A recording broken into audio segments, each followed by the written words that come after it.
Hi, I'm Kyle. And I'm Trevor, and welcome to Catching Up on Cinema. Now, if you aren't familiar with the program, Catching Up on Cinema is a film analysis podcast wherein we introduce each other to films, expand our cinematic horizons, and, in essence, catch up on our cinema. So it is the month of April 2021, and last month was our March of the Monsters event month. So fittingly enough, just a few weeks after the fact, we are wrapping things up with a review of Godzilla vs. Kong from 2021, directed by Adam Wingard, I believe. This is a HBO Max and theaters simultaneous release, so I guess I'd technically classify this as a theatrical edition in terms of our review criteria. But yeah, this is one that basically I spent the whole past month building up to. So in terms of movies I've been looking forward to for 2021, this is either at or very near the top of my list as far as most anticipated. Is that the case for you, Kyle? No, Antlers is my most anticipated for 2021. It was my most anticipated for fucking 2020. So until that movie comes out, that's my most anticipated movie. Yeah, folks at home, if you're not aware, there's a little horror movie out there by the name of Antlers that Kyle has been pestering me with like articles and news updates regarding the release of this thing, because as far as I know, it came out in like film festivals, maybe even in like 2019 or something. I think so. And Kyle just informed me before we started recording that it sounds like they're aiming for an October theatrical release in 2021. So it didn't start out, as your most anticipated for this year, but as it keeps continuing to get pushed back, I guess it's still there. It better make my nose bleed. That's how awesome it needs to be. Yeah, I mean, it's been too long is the problem. It's just been sitting on a shelf collecting dust, and there's nothing worse than being aware of a movie or product of any sort and just having it be just out of reach. It's like, I know it's gonna be good. Just hand it to me, please. Yeah, that's happened to me too many times in my life, and I certainly hope that it does come out in October, so you get to enjoy that, and then you get to tell me how good it is, hopefully without bleeding out from the nostrils. So this was actually probably third on my list of movies I was waiting for to come out for 2020. First is Antlers, still waiting for it. Second was Psycho Gorman. Which was pretty okay. It wasn't too bad. I enjoyed it. I had fun with it. And it's pretty weird and kind of stupid, but all in all, I had a pretty good time with it. But yes, this was third on my list, and I think this one paid out better than Psycho Gorman, honestly. Okay. Well, we'll certainly get to the review, but I guess I'll just share really quick. This was tied probably, for me anyway, with the Rurouni Kenshin movies. It's a trilogy of films. I actually have a poster of one of them hanging up in my apartment as soon as you walk in. Originally, it was a trilogy of films based on the anime and the manga of the same name, and not too long ago they announced that they were going to do 2 more films, and because Japanese production companies are very kind to their audiences, both of those movies are coming out within a few months of each other. So it's not like a typical Hollywood blockbuster situation where you watch The Two Towers and then gotta wait a whole fucking year or whatever to get to The Return of the King. That was the longest time, because when we went to see we saw all 3 of those movies in theaters. When we saw Fellowship, we didn't know, we hadn't read the book, so we didn't know what it was. So at the end of that, we're like, wait, that was it? There's more? There's more of this? And then you get to The Two Towers, you're like, I cannot wait until Return of the King comes out. And if there was ever a movie that delivered so hard on its third installment, it was that movie. Oh yeah, especially in terms of like Oscar acclaim and stuff. Oh. But yeah, thankfully Kenshin, they're just releasing, actually one of them's a prequel and then one of them's a finale for the entire series. So it'll be a series of 5 films. But they're coming out within a few months of each other in Japan, I think actually very soon, like this month. Is that common? I mean, they don't do that very often with their film franchises, nor do they make films of this scale or this budget very often. But they actually did that for this series for the second and the third film. They had a similar release schedule, and I think that's so kind to the audience, because it makes it so you don't have to like rent the previous movie to like get a refresher before you see the third one. They're not in it for the money. They're in it to make the fans happy. I appreciate that. I mean, you would hope so, but no, they're definitely in it for the money. But the trailers for these last 2 movies look fantastic. But anyway, this is neither here nor there. We should probably get to Godzilla vs. Kong. So As I said, the entire month of March this year was our event month titled March of the Monsters, wherein every week we were covering a film from the filmography of both Godzilla and King Kong. So we've had an entire month building up to this. And Kyle, like, instead of giving a plot summary right out the gate, how about we just share our feelings? Like, what are your general feelings of Godzilla vs. Kong after having seen it? It gave me exactly what I wanted, which was just a fun little blockbuster movie where we have monsters fighting. That's legit what I wanted. And I was a little nervous starting out in the movie. I'm like, are they going to deliver? I don't know how they're going to deliver. Because I'm like, honestly, you're like, how is this going to go? How is this going to play out? I have no idea how this is going to go. And they do an excellent job of doing it. Plot's a little silly, but that's beside the point. It's still a lot of fun. Yeah, no, I would agree with you on most of those points. Actually, the words that came to mind pretty much as soon as the credits started rolling, and there is no post-credit scene for this film. I waited for it. Yeah, I didn't. Actually, that was kind of funny, because I guess me anyway, I know you're not as big a fan or as involved as I am, but I've been away from Marvel films for long enough, I guess, that it didn't even occur to me that I should wait. But I found out listening to like a podcast after the fact that there is no post-credit sequence. But yeah, as soon as the movie wrapped, the words that came to mind were, it's the least ambitious of the Monsterverse movies, of the legendary Godzilla/Kong films that we've had so far. But in a lot of ways, it's the most efficient and the most straightforward, and like you said, it gave you what you wanted. Mm-hmm. And I think that's the film's biggest strength, is that instead of being bogged down with details, it just kind of gets to the goods and delivers. Like, you're never disappointed when it comes to that element of it. So definitely a step back in terms of aesthetics and creativity. And not to say that it's not a handsome film, it absolutely is, but in terms of like camera placement and color scheme in particular, they certainly have an aesthetic where like neon is the name of the game for this film. Yeah. But in terms of the images that they put on the screen, I feel like the storyboarding process was a little bit more utilitarian, where it was more like we got to move the action from point A to point B. How do we do that? Mm-hmm. Whereas like the previous film, Godzilla King of the Monsters, was more kind of fixated on like a sense of scale and grandeur of like actually I think you said it on a review of that film that this entire movie is about entrances and like posing.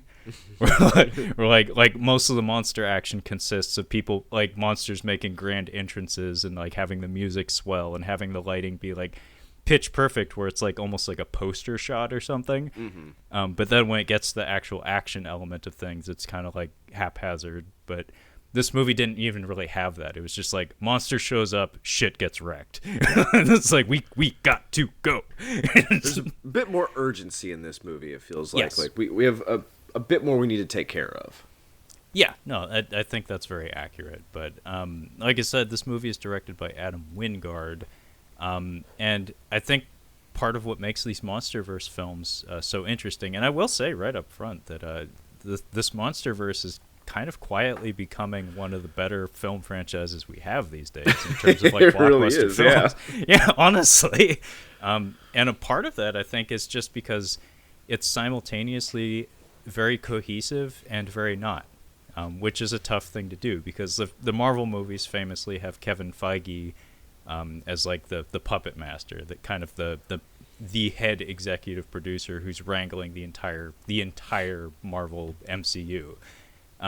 Whereas the Monsterverse films all have different directors, and as I just described, as like comparing King of the Monsters with Godzilla vs. Kong, from an aesthetic standpoint and just in terms of storytelling principles and whatnot, each and every one of these movies has been very, very different, and yet they still feel connected to each other well enough that it doesn't feel like it came out of left field and is doing something completely different, and yet there's still very clear, palpable differences between each of them. That's actually very impressive that they're able to do that.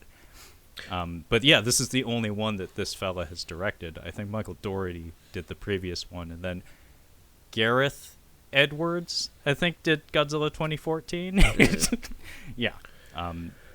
But yeah, I think it's very interesting that we've had a different director each and every at-bat, including Kong Skull Island.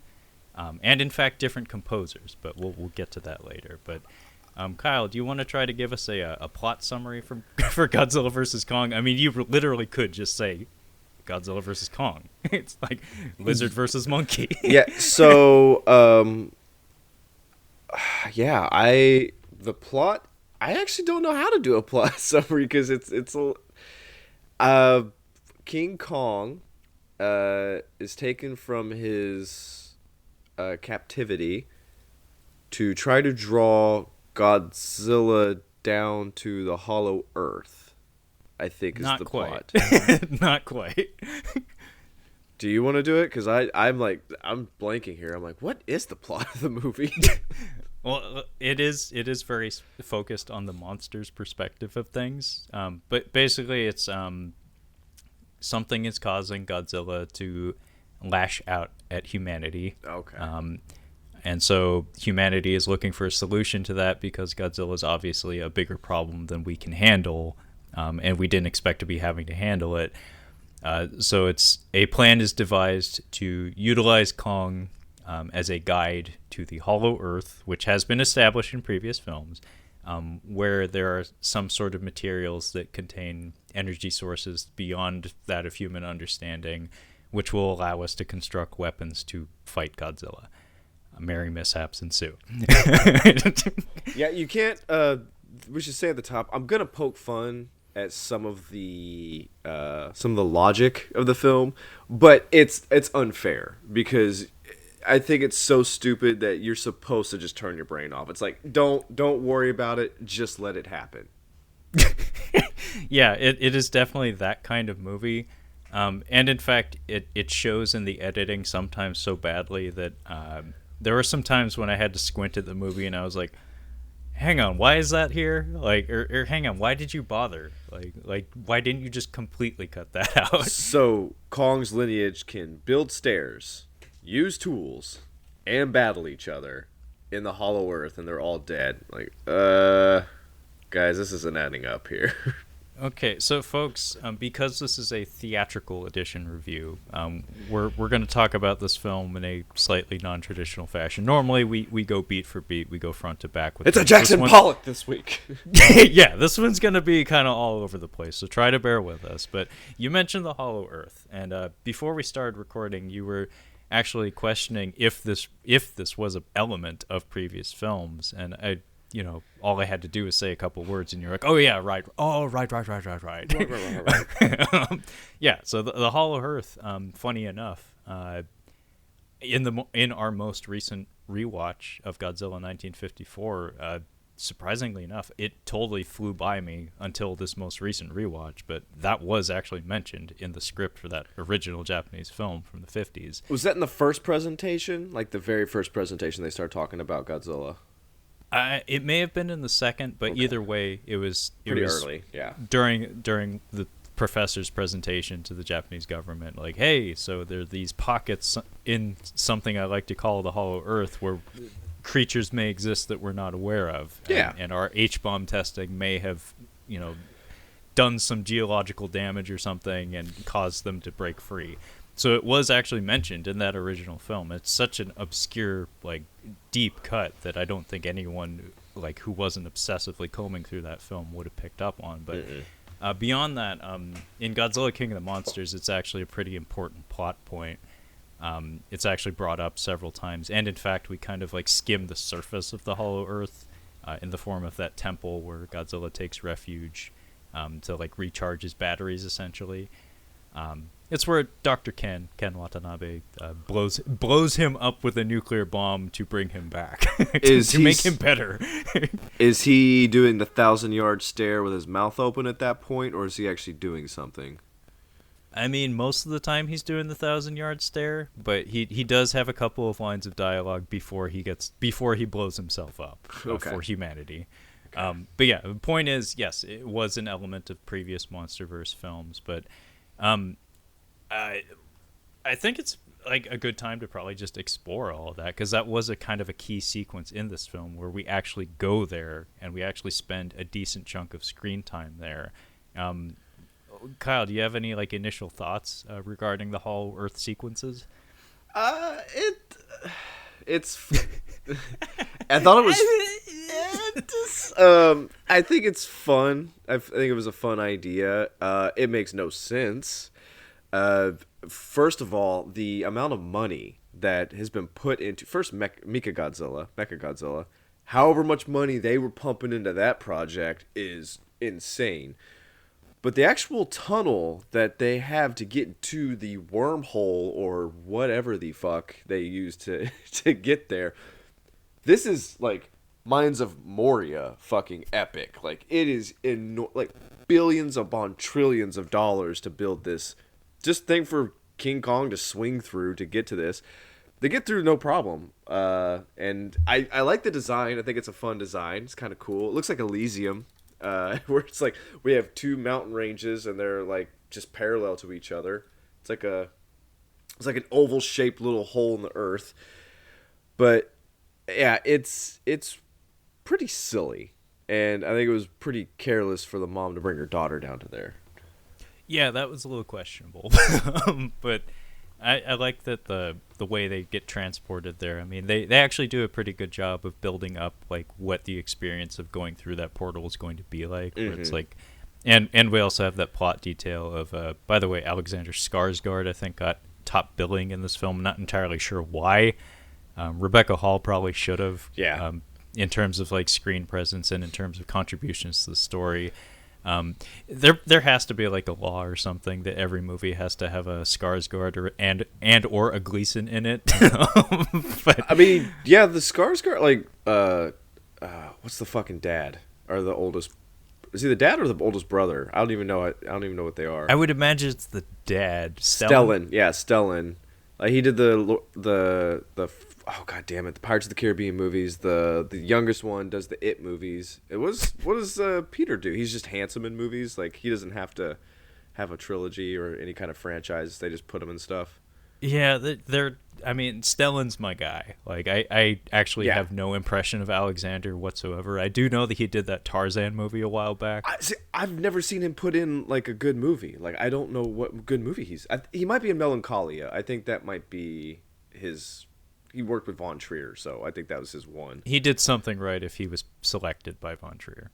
Or nepotism.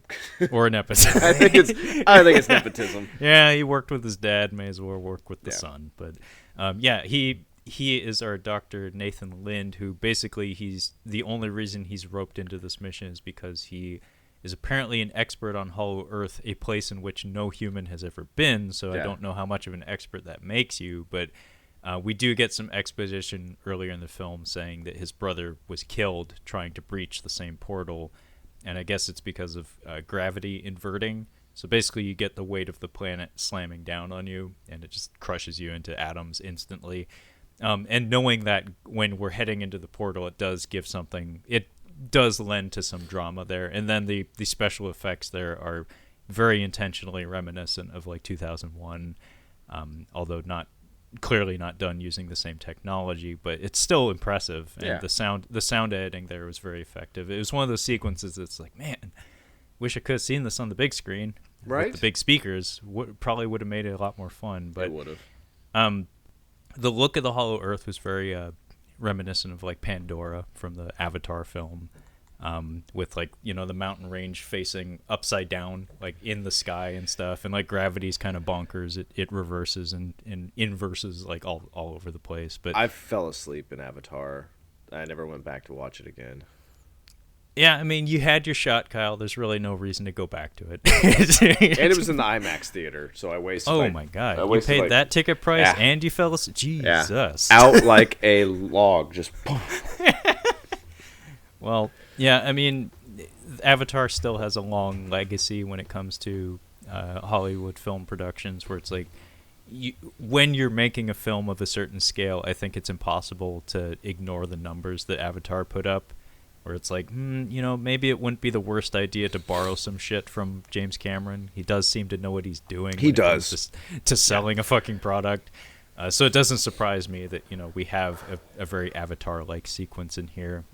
That's actually not a knock on the film. I actually quite liked the look of the Hollow Earth in this film, but more than that, and maybe a little bit similar to Avatar in terms of presentation, what really impressed me with that sequence, and I think it's a credit to the director and the production on the whole, was the lack of dialogue during this sequence, the lack of exposition. Because that would be totally extraneous. It wouldn't add anything to have people telling me about what we're looking at. It's like, dude, I got eyes. Like, I can see it. I can kind of figure shit out just by looking at it. And thankfully, they keep the dialogue to a minimum in the sequence, and indeed throughout most of the movie, which for international sales purposes is probably very useful to the production, to just keep things simple and keep things strictly, like, primal, visceral, visual for the most part. Yeah, it is a lot of fun, but I mean, for kids, I think that this is probably the one that's most for kids, because this is the most fun one. Definitely. So you can't bring your adult logic into it. But I have a few questions.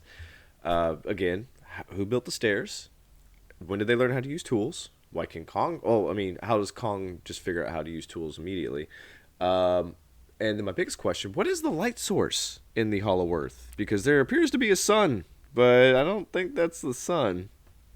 Yeah, I mean, we are in a subterranean environment. We do appear to have mountains in the sky obscuring whatever light may be coming down from whatever source we have, of which we can't identify any. So that is a glaring problem with the science here, but not one that I can possibly answer. But we during this sequence, and by the way, I did notice that, and this is an example of what happens when you have a different director at the helm for each and every film in your franchise.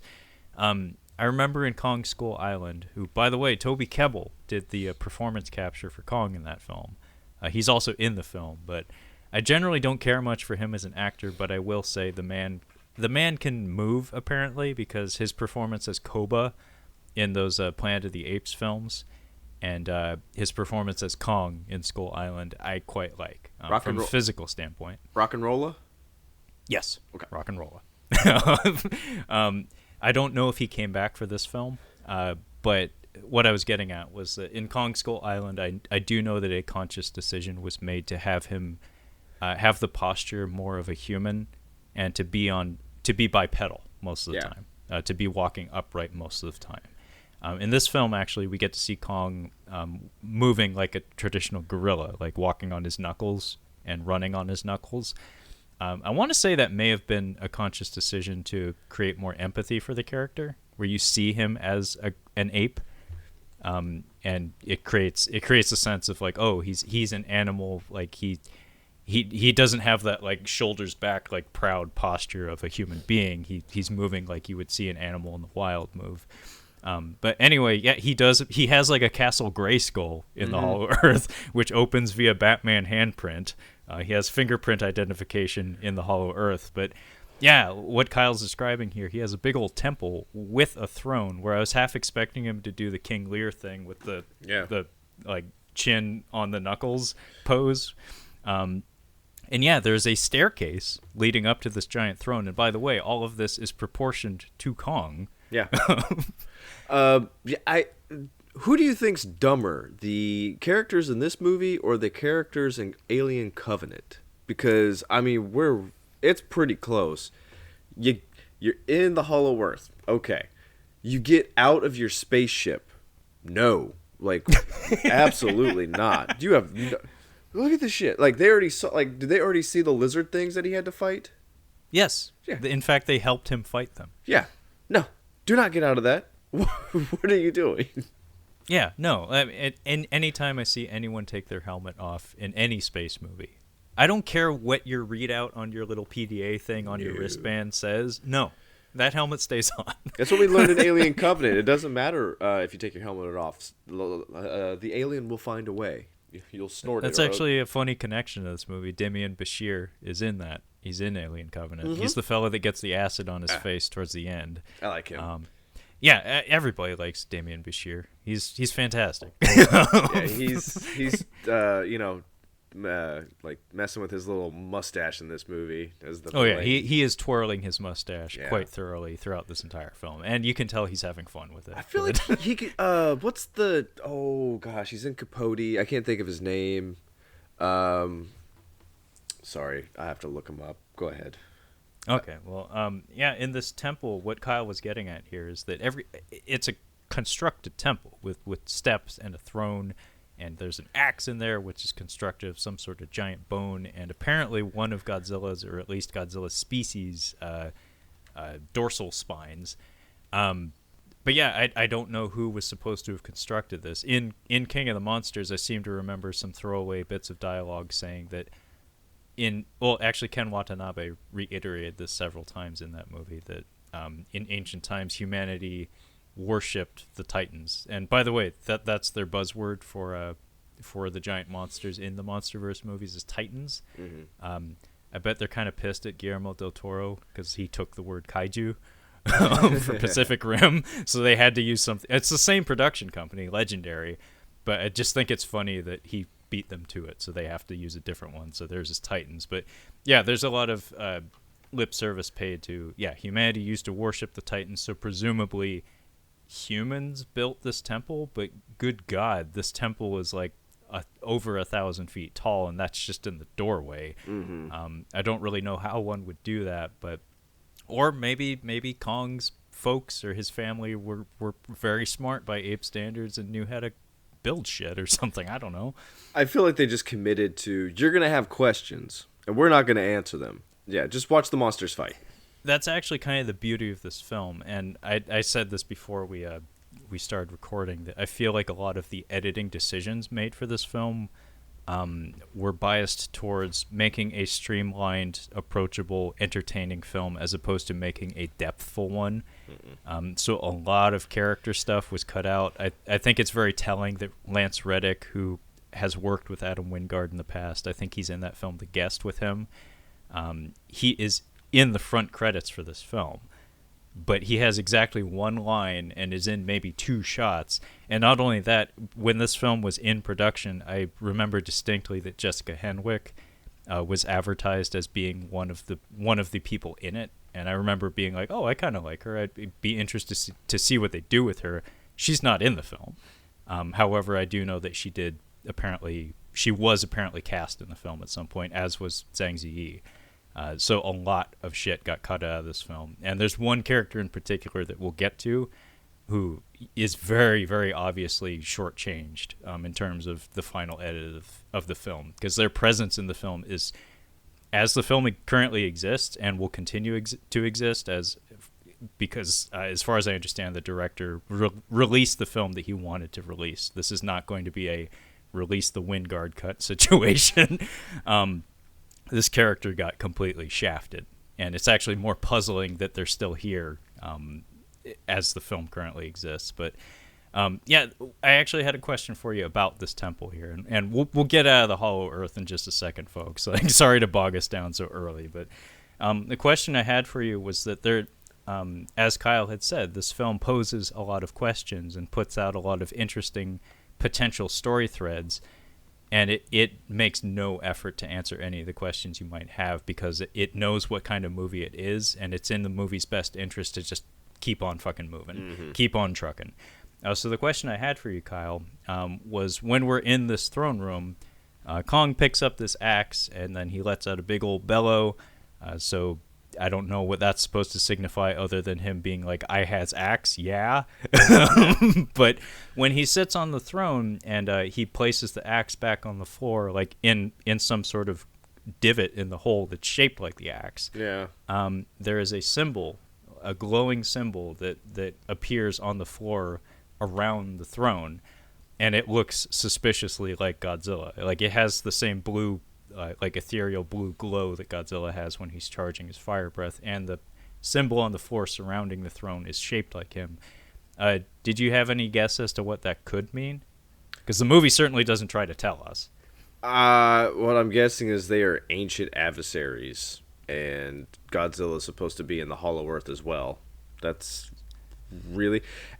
it leads me to believe that humans were down in there. Like you kind of have to assume that humans were down there at some point. Yeah, I couldn't say about the human thing. I mean, that jives with what was said in King of the Monsters, that humans used to worship them and therefore probably built a temple for them. Certainly the temple that Godzilla sought refuge in that film, it's pretty much explicitly stated that that was probably crafted by humans. My guess, actually, was that... so there's the throne where Kong seems very appropriate being perched on that throne, and he seems very comfortable there. It seems familiar in some way.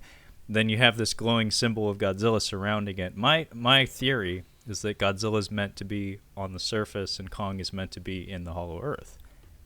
They are both kings of their respective domains. Possibly. So, I mean, big dragon thing encircling the throne. He's in the center of it, much like you'd be in the center of the earth. It's just a guess. I mean, I don't know. Nobody knows as far as I know. Well, then I guess the follow-up would be Godzilla figures out that he is in the Hollow Earth, and he just blasts a hole down to hell to get to him. So he has to know what the Hollow Earth is. Yes. So maybe, yeah, that is possible that they just, like, they fought it out, and he's like, all right, I'm going to go up to Earth. I'm going to go swim or something.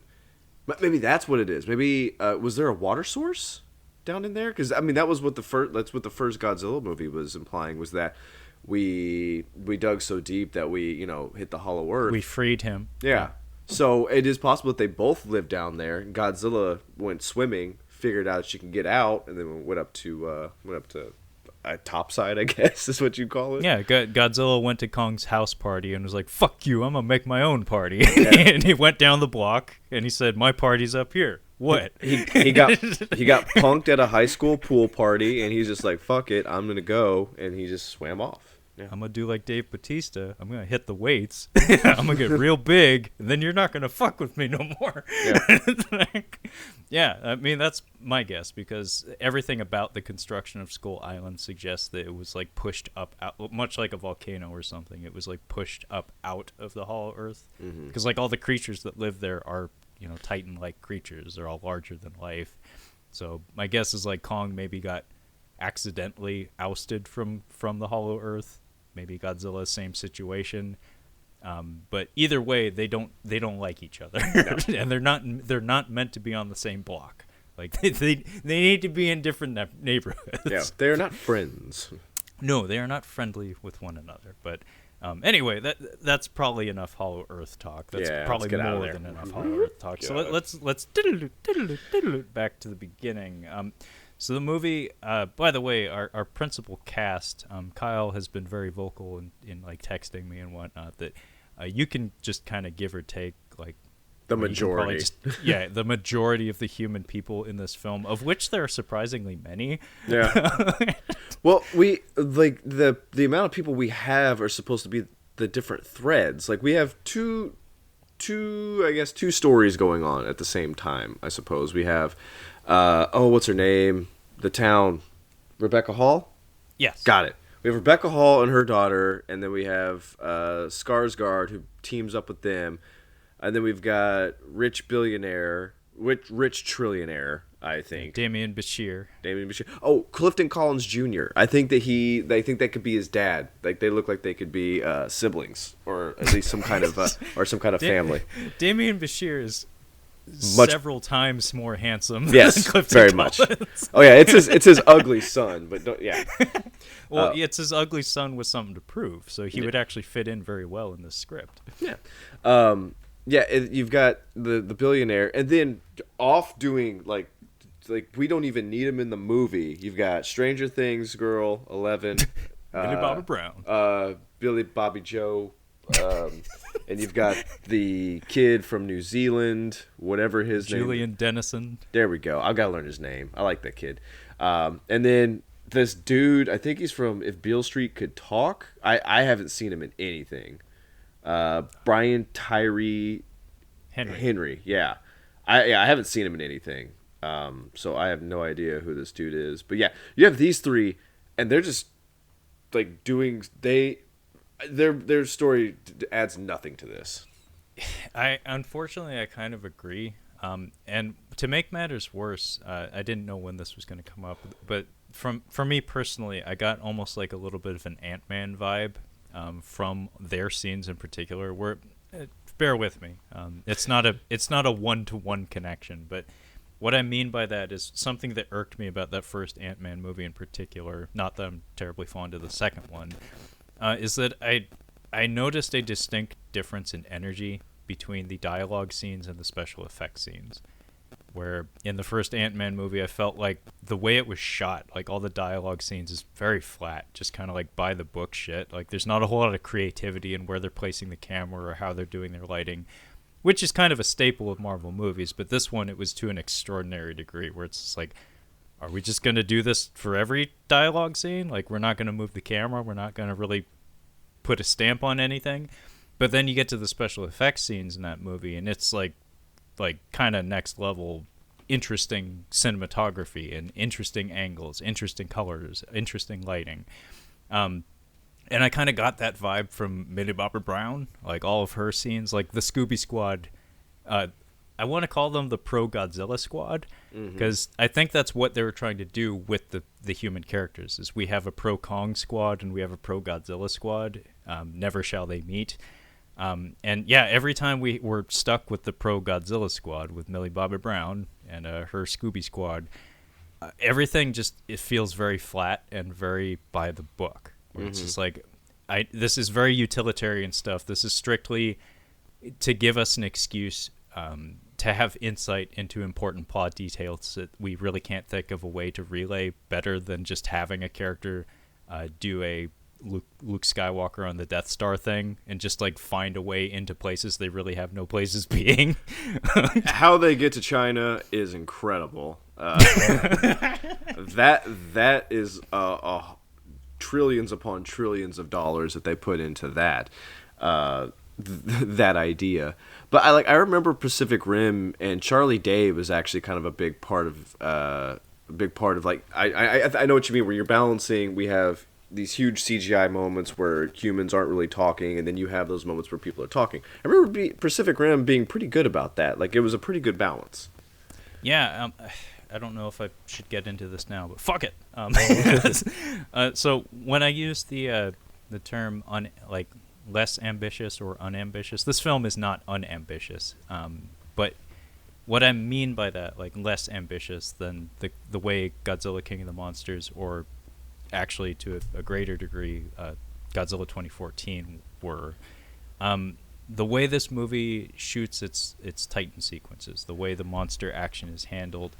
One thing that was a very, very common complaint for most people regarding Godzilla King of the Monsters was, I don't care about the human characters. Neither do I, but I'm a lifelong Godzilla fan, so I'll take what I can get. But one thing I will credit that movie with is that even though I didn't really care about the human characters, the director and the production took it upon themselves to find a way to integrate the human action with the monster action at like every chance they could, which is a little absurd. It does get a little bit annoying because it deprives you of like those really glamorous, really fun camera angles for like action choreography, where you don't get like traditional like action shots. Like this movie is shot very kind of conventionally when it comes to the monster action, where it's almost like done by the Hong Kong standard of like, if I can't see them from the waist up, then it's probably wrong. Like I'm not getting the most out of the action that I could from that particular punch or something. Whereas Godzilla King of the Monsters, a lot of the monster action is shot from like an ant's perspective, and from a logistical standpoint, it's probably a nightmare to choreograph those sequences. Because you're having to like shoot plate shots and then relay those to the animators, and then they're having to take into account like all the actors in the foreground for like lighting purposes and stuff like that. Choreographing and constructing all of that stuff is probably much more difficult. But it's basically an earnest attempt to integrate the human drama with the monster drama, whereas this one keeps things mostly at a distance and just jumps back and forth between the two. I don't know if I prefer one or the other, but for the purposes of this film and the story it's trying to tell, I think they made the right choice, because it's not complicated. It's just like when the monsters are fighting, we just get to see the fucking monsters fight. How quickly did you figure out, spoiler alert, that the deaf girl was going to communicate with Kong? Oh, instantly. Immediately, as soon as I figured out that she was deaf, I'm like, she is going to sign with that monster. Like, it is going to happen. Which I don't mind. I thought it's an interesting, like, it's creative. Like, I like that. That's a good way to communicate with the monster. Like, yeah, it makes sense. Yeah, I made that call like the moment this movie was announced, and it's not because I'm smart. It's just because I know how this shit works. I've read enough comic books in my day to know that generally, if you have two hero characters and a verses in between their names on the title of your film, there's gonna be a third party that they both have to punch. And not only that, like, my guess when they first announced the film was that, oh, they're gonna ask me to sympathize with the ape.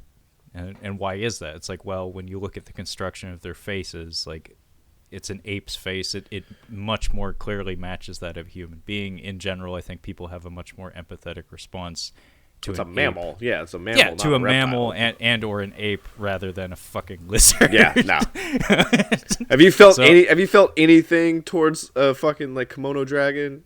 like I don't give a shit about him. Hey, that was like one of my favorite animals when I was a kid. And did you see that fucking video that went viral the other day of the monitor lizard in Thailand in the 7-Eleven? Yeah. It's fucking awesome. That's fucking terrifying. It is terrifying, but it's also kind of fucking awesome. Yeah.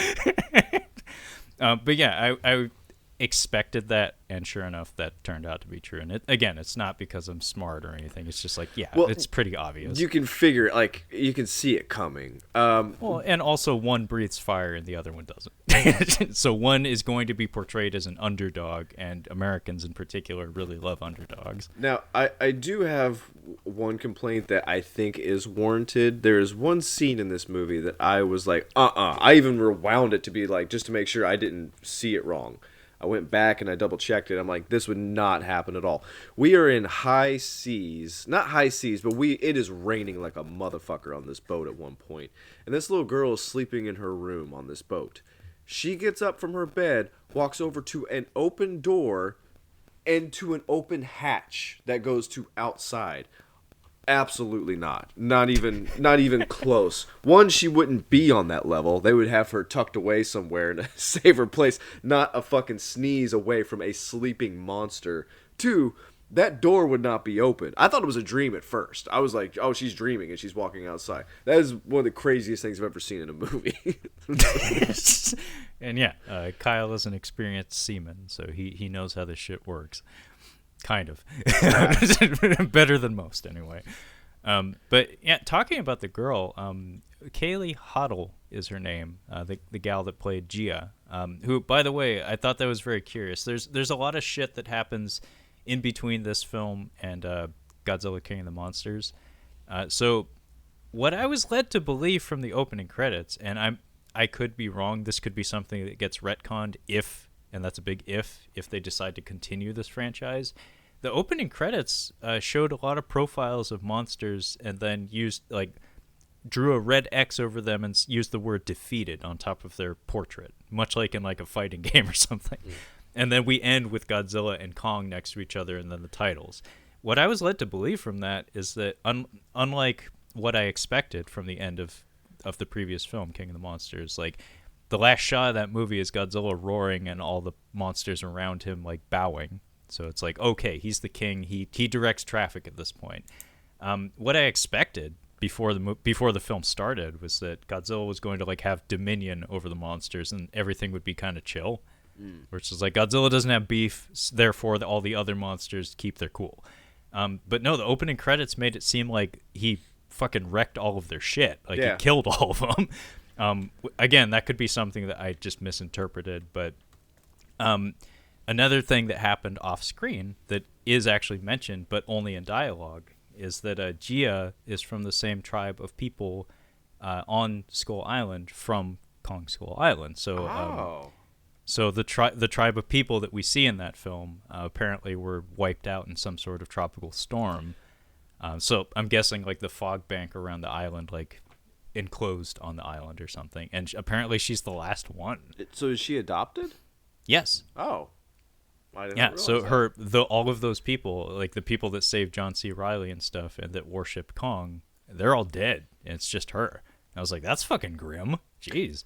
Shout out to casting these movies. Juliette Binoche in Godzilla, Vera Farmiga in King of the Monsters, and then, what's her name? I already forgot it again. Rebecca Hall? Rebecca Hall in this one. I like all three of them. And I'm like, yeah, it's nice. I wish they had more Juliette Binoche in the first one, but hey. I think she did her part in that movie. She did her part. She did her part. For sure. You feel things in those opening minutes. That's exactly what I needed. I really like Rebecca Hall. I've actually been meaning to look more into her filmography because I really like her, and funny enough, much like you, I forget her name a lot. For some reason, I always think of Rebecca Black. It's so forgettable. Now, I always think of Rebecca Black, which I'm always reminded is the Friday Girl. Yeah.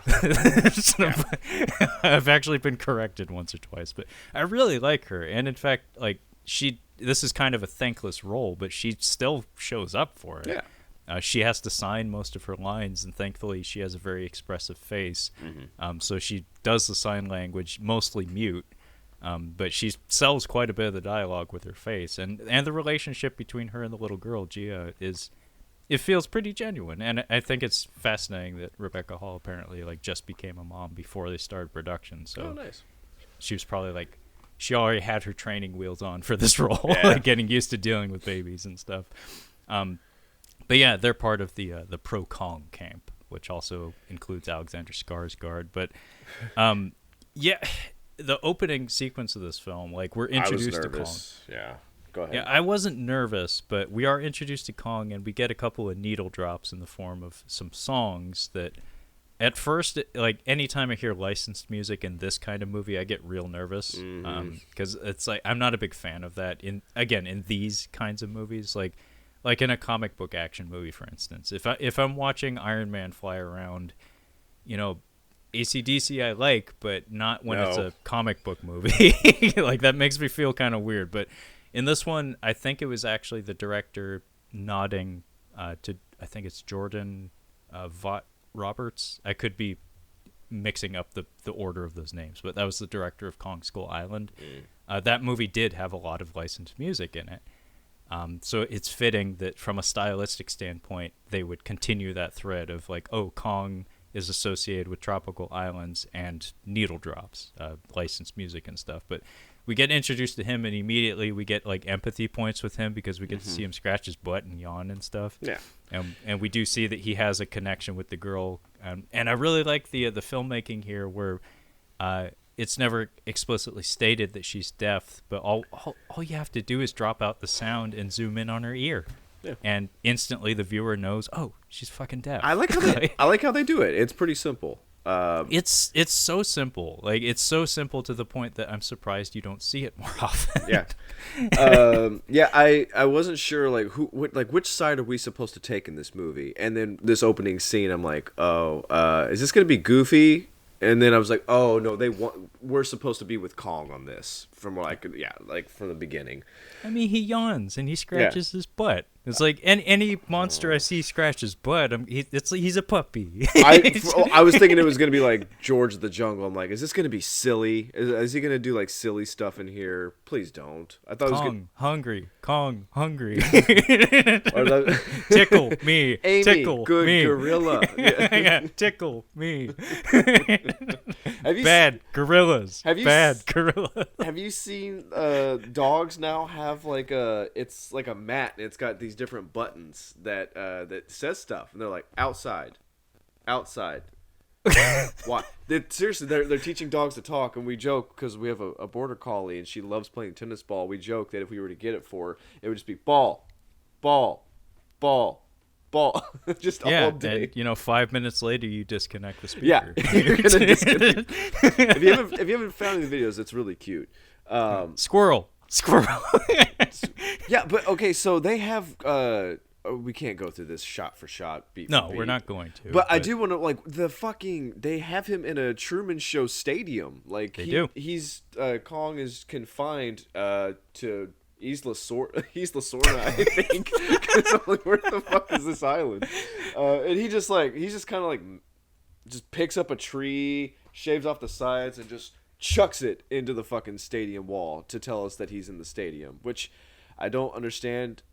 His aggression doesn't really come up as far as his interaction with humans, and you could have just Truman Show pulled out and showed us that he was in a big containment. I don't understand what the point of that was. Also, this thing costs so much money. Again, I mean, remember, he's supposed to be like 400 feet tall. Yeah, he's pretty big. And the ceiling of this is way beyond his grasp. Yeah, no. So do the math. This thing is like, enormous. This is a couple of Cowboy stadiums, yeah, to say the least. But yeah, it totally is like a Truman Show enclosure.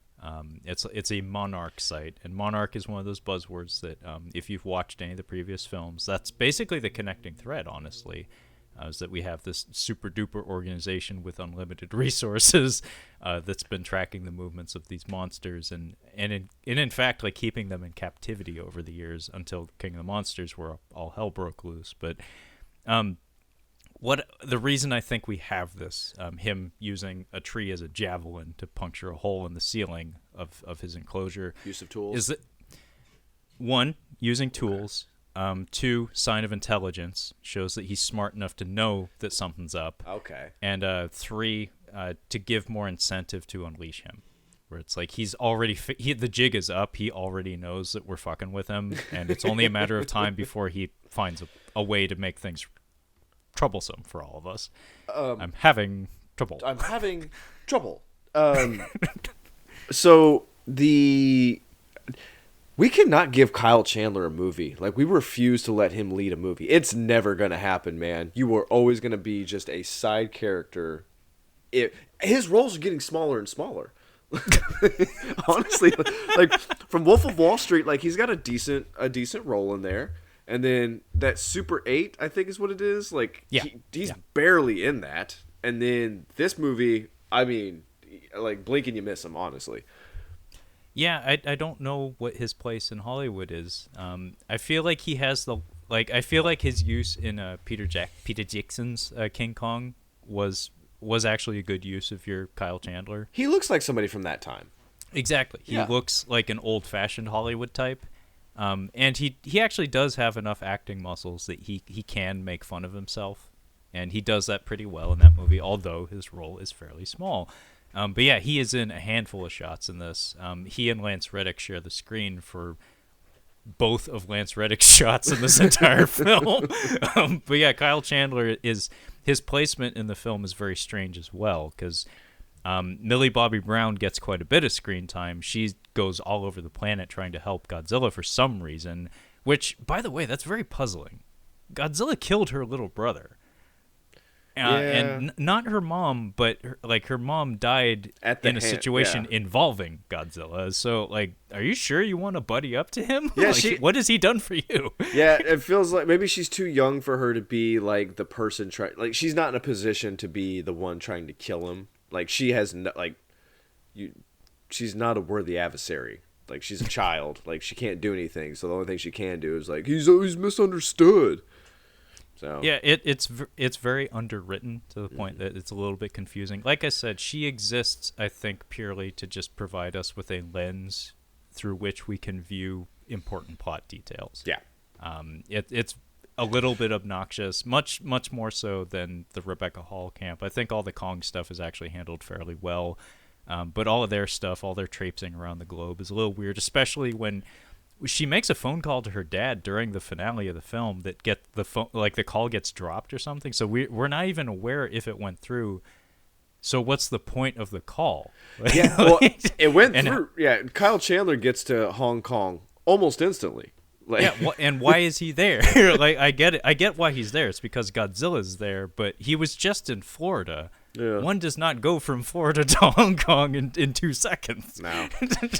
As much as I don't like their thread in this movie, I love this kind of thread in a movie where you have the group on the trying to figure something out, trying to piece together what the big corporation or whatever they're trying to hide. I always like that thread, but it doesn't really matter in this movie. Yeah, like I said, it's just to give us an excuse to get the information that we need to get so that the movie can keep moving. Brian Tyree Henry's character is largely the catalyst for a lot of this stuff. In fact, like the first time we get any monster action beyond our introduction to Kong, which, by the way, this is an example of the movie giving the audience what they want. So, first shot of the movie, Kong. 10 minutes later, Godzilla. 30 minutes after that, fight. 20 minutes after that, another fight. that is like by the slasher movie handbook. Like, we need tits or a beheading at some like in the next 10 minutes, and this movie is like, we don't have either of those things, but we got big monsters. I don't want to go into it now because I feel like it's kind of the big thing of this movie is that everything surrounding Mechagodzilla, because I feel like that's going to be a big part of this discussion. But can we talk about a few things before we get there? I'll defer to you, Kyle. Okay. Obviously, I can go on and on forever, so you need to wrangle this beast. Another thread I like in these kinds of movies is the disgraced scientist who is an expert on this thing that we never thought was going to happen or was even possible, but it doesn't really go anywhere. It's not really useful in this movie, and that's Stellan Skarsgård. So what Kyle is referring to is Alexander. The surprisingly pleasant memories that both he and I share for the film Sphere, which is not very well regarded by critics, but there's a lot of things I really, really, really dig about that movie, and a lot of it has to do with what you're getting at. It's just the process of the story, the setup is really pleasant. It's like a warm blanket. And yeah, the premise for Sphere was that Dustin Hoffman's character drew up some sort of action plan for like specifically what happens in the film. So the government contacts him. It's like, I wrote that to get like grant money, not expecting it to ever happen. But in this case, yeah, we have Alexander Skarsgård. Yeah, sorry, I almost said Stellan. He is the Hollow Earth expert, which, by the way, I don't really understand why they would need him to get on the vehicle. Especially since this is a place that's never been traversed. You don't actually physically have to have that guy on the ship, I would imagine. They found it. No, they found it, and the way they phrase it is a little awkward, because they say, we need Kong to be a guide. It's like, dude, just go. It's right there. We can see it. You spent trillions of dollars making a tunnel down to this wormhole to get there. You don't need him. Yeah, it's not like we get a sequence of him, like, digging to find the portal. No, it's just there. You know more than him, I think, at this point. I mean, maybe it's more complicated than that. This is never said in the film, but maybe it's like one of those things where it's like, you need to have like the equivalent of like a DNA like wristband to get through, because the portal will not recognize you or like punch your passport or something. He's so important because he's the one that comes up with the idea almost instantly. Again, he's talking to, I can't remember the actor's name again. What, the billionaire? Damian Bashir. Yeah, he's just asking him, like, what do you think about Hollow Earth? And he's like, well, obviously, I think it's a real thing. He's like, okay, I think it's real too. And he's like, you know what we could probably do? There's probably a weapon down there, and we could use Kong. Kong is he's probably from down there, so we're gonna he's probably literally he's probably from down there. So what we could do is we take him from his containment unit, which you guys spent $10 trillion on. We're going to take him from that unit, put him on a boat barely. Like, he's just, I mean, they have a pretty good chain system going on here, but he's just his arms are hanging off. What happens if the chain operator just is, like, looking away and he just, like, falls over the side? This whole boat is going down. Like, yeah, it's capsizing. It's flipping over, at the very least. Irresponsible. But he's like, he's probably from down there, so what we're going to do is we're going to try to have him smack Godzilla in the face or something, and then have him go to the Hollow Earth and see if we can find a weapon of some... they're actually not trying to... They're trying to avoid Godzilla. Like, we don't want to... We don't want to make Godzilla angry, so we'll do it in secret. Don't tell him. So the sequence Kyle is talking about, and I'll just gloss over a huge chunk of this movie. It's like a 10-minute sequence. Is after we're introduced to Kong, Godzilla makes his first appearance in the film in Pensacola, Florida, of all places. It's already destroyed. Fuck it. Home of Roy Jones Jr. And what we see is an Apex facility. Apex is a new addition to the franchise, as far as I remember. It's the company that Damian Bashir's character owns. It's Apex Cybernetics. So we have two corporations, or not corporations, but entities in the form of Monarch, who are the people who are all about preserving the giant monsters. That's the engine. Yeah. Yeah. And then we have in the video games, I don't know if this was the case in the novels, Kyle. Maybe you know, I don't. But in the video games of Jurassic Park, there was a rival company to InGen that Dodson worked for. Yes. I think it was called BioSyn. They fleshed that out a little bit more in the book, but yeah, they're actually kind of not a bigger component, not a bigger part of the story, but they do actually discuss that. Yeah.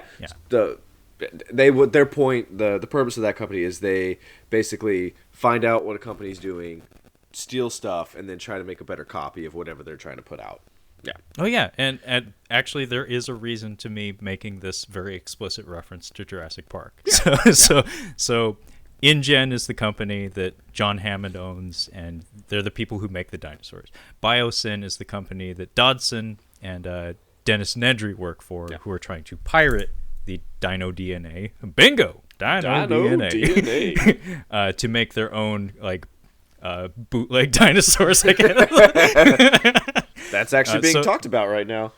Yeah, so we have Monarch, who is InGen, and then we have Apex Cybernetics, who are the equivalent to like BioSyn, who it's like they're clearly evil because their color scheme is mostly black and neon red. Yeah. That combination generally means bad. Good. That's coded for bad, basically. Any human being on the planet can sniff that out, which is clever design for your film. It's very elemental shit. We're not trying to think very hard with our Godzilla vs. Kong film, but we have the sequence where Brian Tyree Henry, who is a podcaster, he's like a tinfoil hat wearing conspiracy theorist podcaster. The tinnest of the tinfoil hats. But what I'm sorry it took this long to get full circle with this reference here. When he sneaks into the Apex facility, like not really sneaks into, but he goes to a different department because he suspects that they're up to no good. The way he gets access to their computers is like we have like an almost like Michael Bay Transformer sequence of him kind of like riffing dialogue with somebody, just like say funny shit and then we'll figure it out in post. His behavior reminded me so much of Wayne Knight as Dennis Nedry. Like when they catch him when he's leaving and telling them like, oh, the power's gonna like flick on and off, it's no big deal. I need to go get something salty to sweet. Like he's doing that. But yeah, he does like get into their computers, and what he learns from that is that there's some sort of major shipping going on between Florida and fucking Hong Kong. Whoa. But very shortly thereafter, Godzilla shows up and just fucking nukes the entire facility. He survives to unite with Julian Dennison and Millie Bobby Brown. Mm-hmm. But he discovers some sort of object in that facility that it's code like the visual language of the film. It's coded to tell us that this is probably why Godzilla's here. But yeah, this is what begins the thread of Godzilla being a potential threat to humanity. And by the way, the statistics on that CNN report were questionable at best. 8 dead? 8? Did you see what happened to that building? 8 people dead? Are you fucking kidding me? Yeah, times that by 10, I think. Yeah, maybe. I mean, Godzilla could fucking sneeze and kill more people than that. He could just be startled and kill like 8 people. Like, oh, what? Like, seriously, I get why they did that. It's probably to ensure that the audience views Godzilla as the antagonistic force in the battles to come, but not so bad that like it's not forgivable. Yeah, we can't make him the villain. Like, you just can't do that. Like he's gonna make us a lot more money, guys. We can't just like make him the bad guy. And his name is first on the marquee. Yeah, like he is why more than likely people buy their tickets more so than Kong. But curiously enough, Kong ends up being essentially the protagonist of the film. Yeah, at least he's the only one really with any sort of character arc. But where did you want to bounce to next, Kyle? Well, Stellan Skarsgård, he comes up with this brilliant plan I do like when they get onto the boat. They're legit just have like a sedated Kong on this boat, and the guy's like, I don't know. They keep calling him a pussy. Like they just keep calling Pete or Alexander Skarsgård a pussy, and I don't know why. They're just like, you're a fucking coward. I actually like that. So he, in between scenes, he gets cleaned up. By the way, I actually liked his earlier look better with the beard and the greasy hair. Oh, I didn't even notice that. Yeah, he gets like a Thor Ragnarok haircut. Later, and he doesn't have his beard for the rest of the movie. So in between scenes, he got all cleaned up, I guess, quote unquote cleaned up. But the reason why he seeks out Rebecca Hall is because, like you said, Kong is probably from the Hollow Earth. I love that. I'm so glad you pointed that out. It's like we don't even actually know, but he's probably from the Hollow Earth. And she is famously like Kong's keeper. Yeah. Like she's the one who's been studying him. She's the one who's kept him peaceful and has been trying to communicate with him for years and years and years. And apparently the two of them were an item. This is not explicitly stated, but based on him saying, I used to know her, and him kissing her on the cheek right after she agrees to let Kong loose, I think they used to be together. No longer, though, because she's not terribly enthused about being kissed on the cheek out of nowhere. Mm-hmm. But yeah, the plan comes together because it's decided that, Kong will lead us through the Hollow Earth, and Damian Bashir offers him resources in the form of these vehicles that, that horrible thing that happened to your brother? These vehicles will ensure that it probably won't happen again, provided we know where we're going, which is why we have Kong. But there is another character in the room for that conversation, which, by the way, they have an electronic PowerPoint for. So from Damian Bashir's standpoint, it's understood that they have confirmed there is an energy source in the Hollow Earth that they need, for reasons we'll get into later.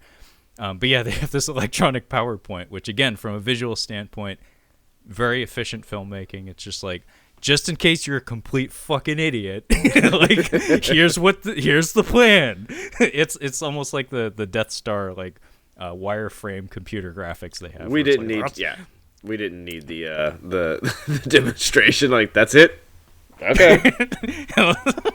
So you shoot a rocket down a vent and then the whole thing blows up? Are you sure? Yeah. Nope. Need the presentation for it. Yeah. Yeah, for sure. But there's another character present in the room for that conversation, which is the one I was alluding to earlier. The hot lady? No. That's Eiza Gonzalez, who has the most manicured eyebrows I think I've ever seen in cinema. Rachel Weisz in The Mummy, I think, beats her out. That might be up for debate, but I'll have to go back and check that out. I mean, I'm looking for an excuse to go back and check out Mummy 99.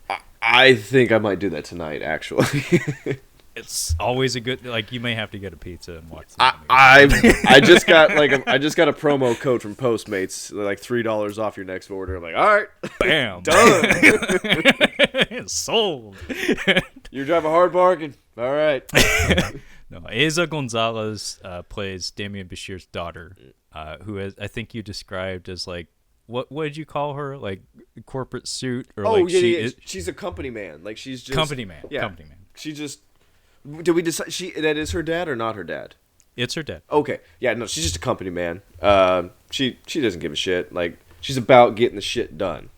Yeah, watching this movie with my girlfriend was a lot of fun because my girlfriend gets really swept up in movies. And anything that's plainly presented to the viewer as you're supposed to not like them, she really doesn't like them. If you're supposed to like him, she really likes him. So she gets she reacts to the beats you're supposed to react to. And as soon as she's introduced, everything about the way she carries herself and the comments she makes to Alexander Skarsgård, it's hard coded to tell you she gonna die. It's gonna be bad.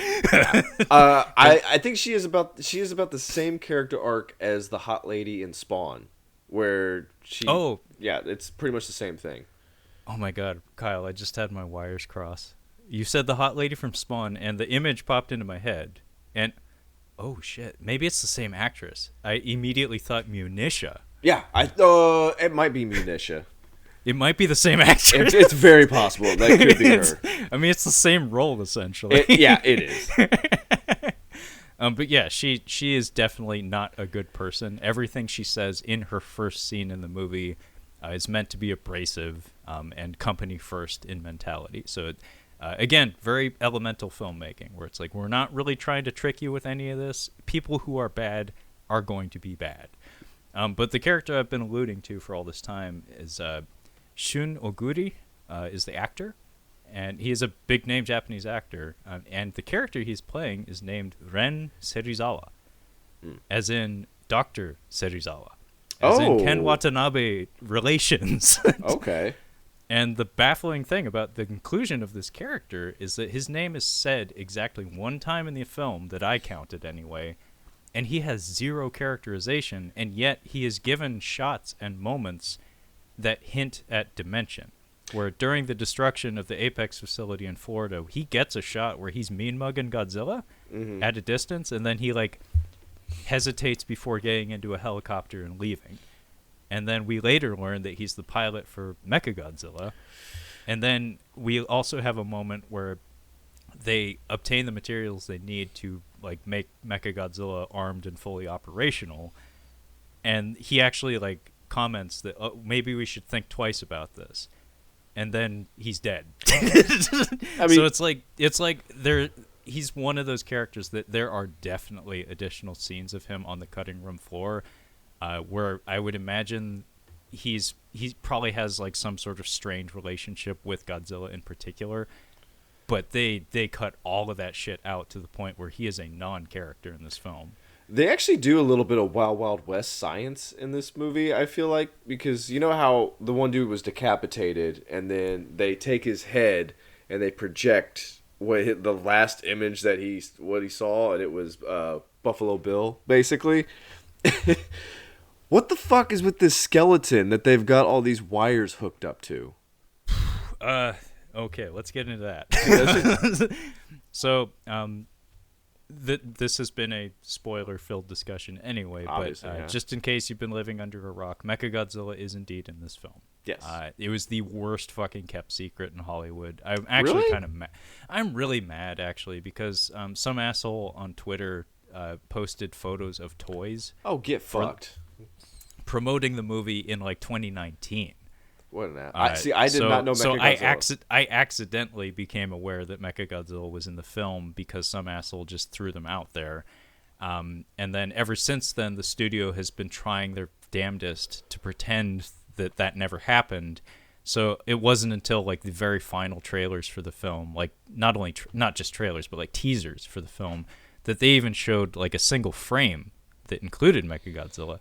But it's just been this thing that most of the people who would care to know about these things, they've known about it for at least a couple of years now, and it sucked to have that spoiled for you. I did not have it spoiled, but similar to knowing that the deaf girl was going to communicate with Kong, as soon as we show this facility, I'm like, Mechagodzilla, 100%. This guy is building a Mechagodzilla. Well, Apex Cybernetics. Anybody who's steeped in Godzilla lore will, as soon as the movie starts, if they see that and they, notice the ominous black and red color scheme for Apex Cybernetics, it's like, cybernetics, who do I know that's a cyborg? But I will counter that and say that there was a Mecha King Ghidorah in the 90s in the Godzilla movies. And the post-credits sequence at the end of Godzilla King of the Monsters showed us that what's-his-face from Last Action Hero and Game of Thrones. Charles Dance, thank you.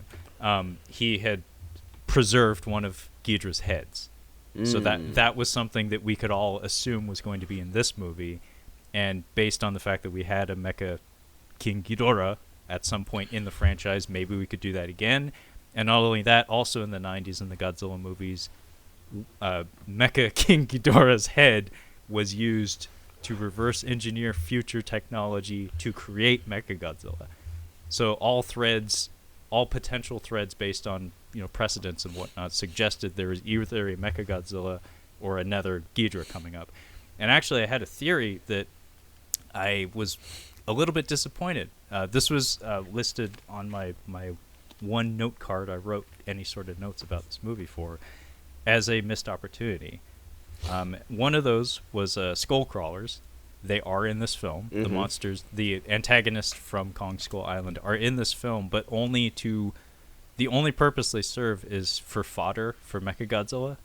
Basically, it's like testing his capabilities. And in like wrestling terms, basically they're meant to job out to Mechagodzilla just to show off how strong he is. Where it's like, oh my god, the Big Show, he smashed the Hurricane. Like that means he's that strong. It's like, oh no, the Rock doesn't stand a chance against the Big Show. But the other major missed opportunity was Serizawa. Like, what are we doing with this character? And why? Like, if you're going to have this guy, all you'd have to do, his name is only said on screen one time. Just because he's played by a Japanese actor doesn't mean he has to be related to Ken Watanabe's character. Yeah, no, it's an American film, Trevor. Yes, it does. It is an American film, but it's also an international market film. So I made a joke to my girlfriend, like, when we hit the play button. And I was like, so I know that there's exactly one Japanese guy in this movie, and I'm telling you right now, I'm pretty sure he's going to be bad. And I was right. He didn't even have blonde hair. I didn't even see it coming. Yeah, it's like, it's unfortunately a rule. It's like you can only have one of them, and he's got to be evil. Okay, so go ahead. Sorry, let you finish. And the last missed opportunity was the fact that we have a skull from the antagonist of the previous movie in the form of Ghidra, and apparently Brian Tyree Henry explains to us that apparently they're using the capabilities of the skull to create like a neural link between a human pilot and the Mechagodzilla robot. Okay, I follow. But in the pivotal sequence at the very climax of the movie, in the finale, they turn on Mechagodzilla, and the connection between the pilot and the robot is severed. Yeah. And the pilot is killed in that process. Yes. What I thought was happening there was that Ghidra was the consciousness of the dragon. Yes. Was going to like take control of the robot. And I was like, that's actually kind of fucking cool. That's not what was happening. See, that's what I thought was Wild Wild West. It's like, yeah, we have this fucking bone, this skull, and it's controlling the Mechagodzilla. I'm like, how? How did that happen? But that's not what was happening. Well, yeah, and there's precedent for this too in previous Godzilla movies. One of the iterations of Mechagodzilla in the 2000s was actually the armor portions of it, like the cyborg components of it, were built on top of the skeleton of the 1954 Godzilla. It was a really cool idea.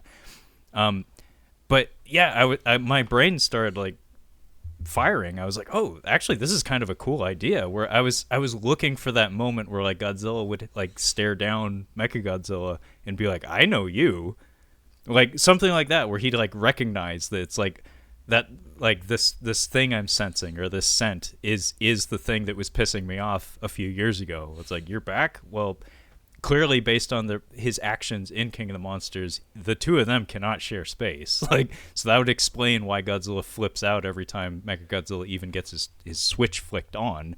But as far as I know, like I said, this movie is not in the business of explaining any of the decisions it makes.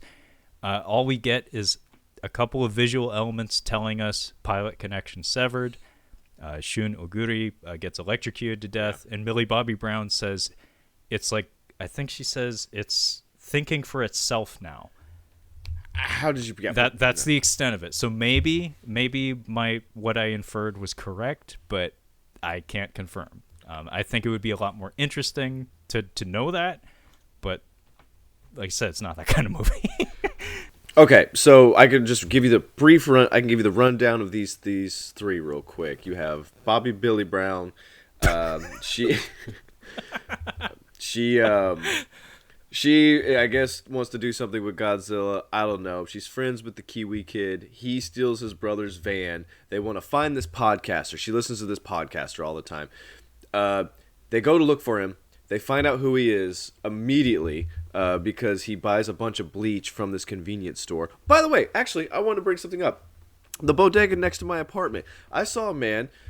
He was in a wheelchair, but he had he was purchasing things, but what he was doing, instead of having a little shopping basket, he would go around the store, place them up on the counter, just periodically. So he had 3 things of Clorox bleach, some Twizzlers, and my man was buying a Penthouse and a Hustler.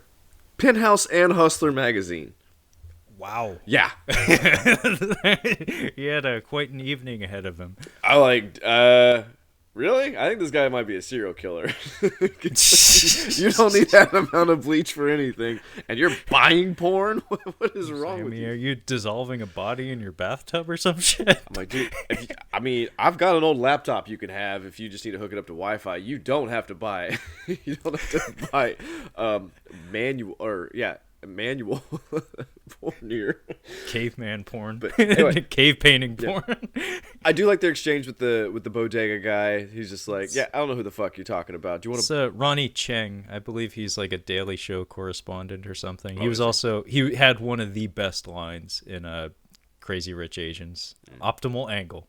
Like, maybe look it up, Optimal Angle. Okay, because I'm not going to watch that movie. Okay. But yeah, they find him almost immediately, and then they go to his apartment, and what a grown adult should do is if 2 kids come to your apartment, you shut the door, and you don't entertain anything they have to say, because that's just a bad idea. But yeah, they go to the facility, and then they're checking out where this thing that was supposed to be important, like it was supposed to be a big deal, and it's like not there. But somehow they end up in a shipping container full of these things, and they're about to be shipped to Hong Kong. Now, Trevor, they're about to be shipped to Hong Kong on it's faster than a bullet train. This thing is going, what did the speed get up to? Did you catch it? I didn't catch any kilometers or miles, but based on the fade to white we do as it's in transit, I would imagine pretty fucking fast. It's going pretty fast, but they're totally fine. Like, they're not even, like, up against the wall, like, with their mouths open. Like whoa! But this is an underwater tunnel from the United States of America to China. This king comes up in Hong Kong. It's where this thing lands. It's pretty fucking crazy.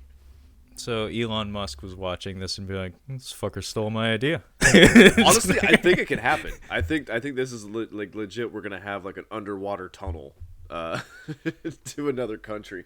Another thing I wanted to point out was I don't really think. Do you want to talk about the battle scene at all between Kong and Godzilla in the water? I mean, I think there are some highlights to it that are worth pointing out for sure. Okay. I guess one of the things I noticed in this movie is like who we're killing and who we care about killing. So we killed like eight? What did we say? 8 people in that facility. Like a few Americans get stepped on and we lose our fucking mind. We sacrificed a lot of people out in this Kong versus Godzilla battle on the water. We killed an enormous amount of Chinese people during that last battle. Like, we could not give a shit less about what's happening over there. Yeah, no, the body count there, I don't care how you try to spin that, astronomical. It's the most people that have died from a single incident. Yeah. Easily. No, I mean, it's actually kind of funny that because it's Godzilla, I think people give it a lot more leeway because not too long ago we had Man of Steel, wherein Metropolis gets destroyed twice, back to back, by Henry Cavill and your boy, Michael Shannon, throwing hands in the streets of Metropolis. There was a negative backlash because, you know, it's Superman. Generally, you don't associate property damage with Superman, and just the flagrant disregard for, you know, potential lives lost in that sequence got Zack Snyder a lot of flack, such that pretty much every superhero movie since like 2013 has had to evacuation. Yeah, I mean, Age of Ultron had the most embarrassing thing where it's like we have like a 5-minute sequence before the climactic battle of just the Avengers sneaking people out of the city, so we have free reign to destroy said city. We moved up 5 city blocks. It's totally fine. It's good. We're and Batman versus Superman in particular had the ugliest version of that, where it's like Doomsday crash lands on an island between Metropolis and Gotham, and then every government and or military official in the command center has to say it's okay. It's like there's no people there. We're putting up gang. It's an abandoned island in between two of the biggest cities in the country. We're putting up Genghis Khan numbers in an afternoon. In this, it's pretty crazy. It's pretty fucking crazy. But what I won't go into too much detail, but our first major battle sequence in the movie has been advertised very heavily. It's on the high seas. I thought it was good. I liked it. It was very good, and I think it's actually longer than the climactic battle. I think you're right. Between the two the two title characters, anyway. You know what I like about it? It's more fun. I've seen Godzilla fucking bounce around downtown and destroy shit. It was really good in Shin Godzilla. It's pretty cool, but like I've seen it, guys. It's cool. But I think adding Kong to the element, you have two different animals that are capable of like different things. Like Godzilla can't run and jump on stuff, but Kong can, and that makes it a little more fun. But that's what makes the water sequence really cool. Has this been done before in a Kong or in any of these kind of movies? I'm glad you asked that because this actually brings up a subject for debate that you in particular probably have feelings about, and that would be technology. So, Monsterverse films, of course, they're using current technologies like to portray the monster characters, and that means CGI. A lot of it is performance captured. There's a fellow that his name is, I think, TJ Storm. He has long dreads, and he is an intense individual. As far as I know, he has portrayed Godzilla in all of the Monsterverse films. Maybe not the first one, but I know for sure he was in King of the Monsters. But he does the performance capture for the character. Punisher, and the dude from the Punisher. Yes, the fake Irish guy. Yeah, McGinty. Yes. Yes, yeah, he's a stunt guy, but for performance capture reasons, sometimes that's a good thing to have. So is he really doing the flipping in Punisher Warzone and stuff? More than likely, yeah. Nice. More than likely, he's a tricker. Like he knows how to do aerial stuff. Nice. Yeah, it's funny enough. That's actually a character from the Punisher comics. Born in Indiana, raised in Hawaii. Oh shit. That is a collision of worlds. Yeah. Jesus. But yeah, he's Godzilla, but you don't ever see him. He just does the movements. But what I'm getting at here is that this particular kind of battle on the sea, we've had plenty of Godzilla movies that have fight sequences in the ocean and whatnot, but because of the limitations of technology and suitmation in particular, you can't do this shit with guys in rubber suits. They'll fucking drown. Yeah. Yeah. I mean, they at Toho Studios, they famously had a set called the Daipuru, the giant pool, that was used for like sea sequences, and it just had this gigantic painting of a blue sky, and it was just this massive pool, like hundreds of feet long. It's really cool. They closed it down since because I think it wasn't worth the expenditure.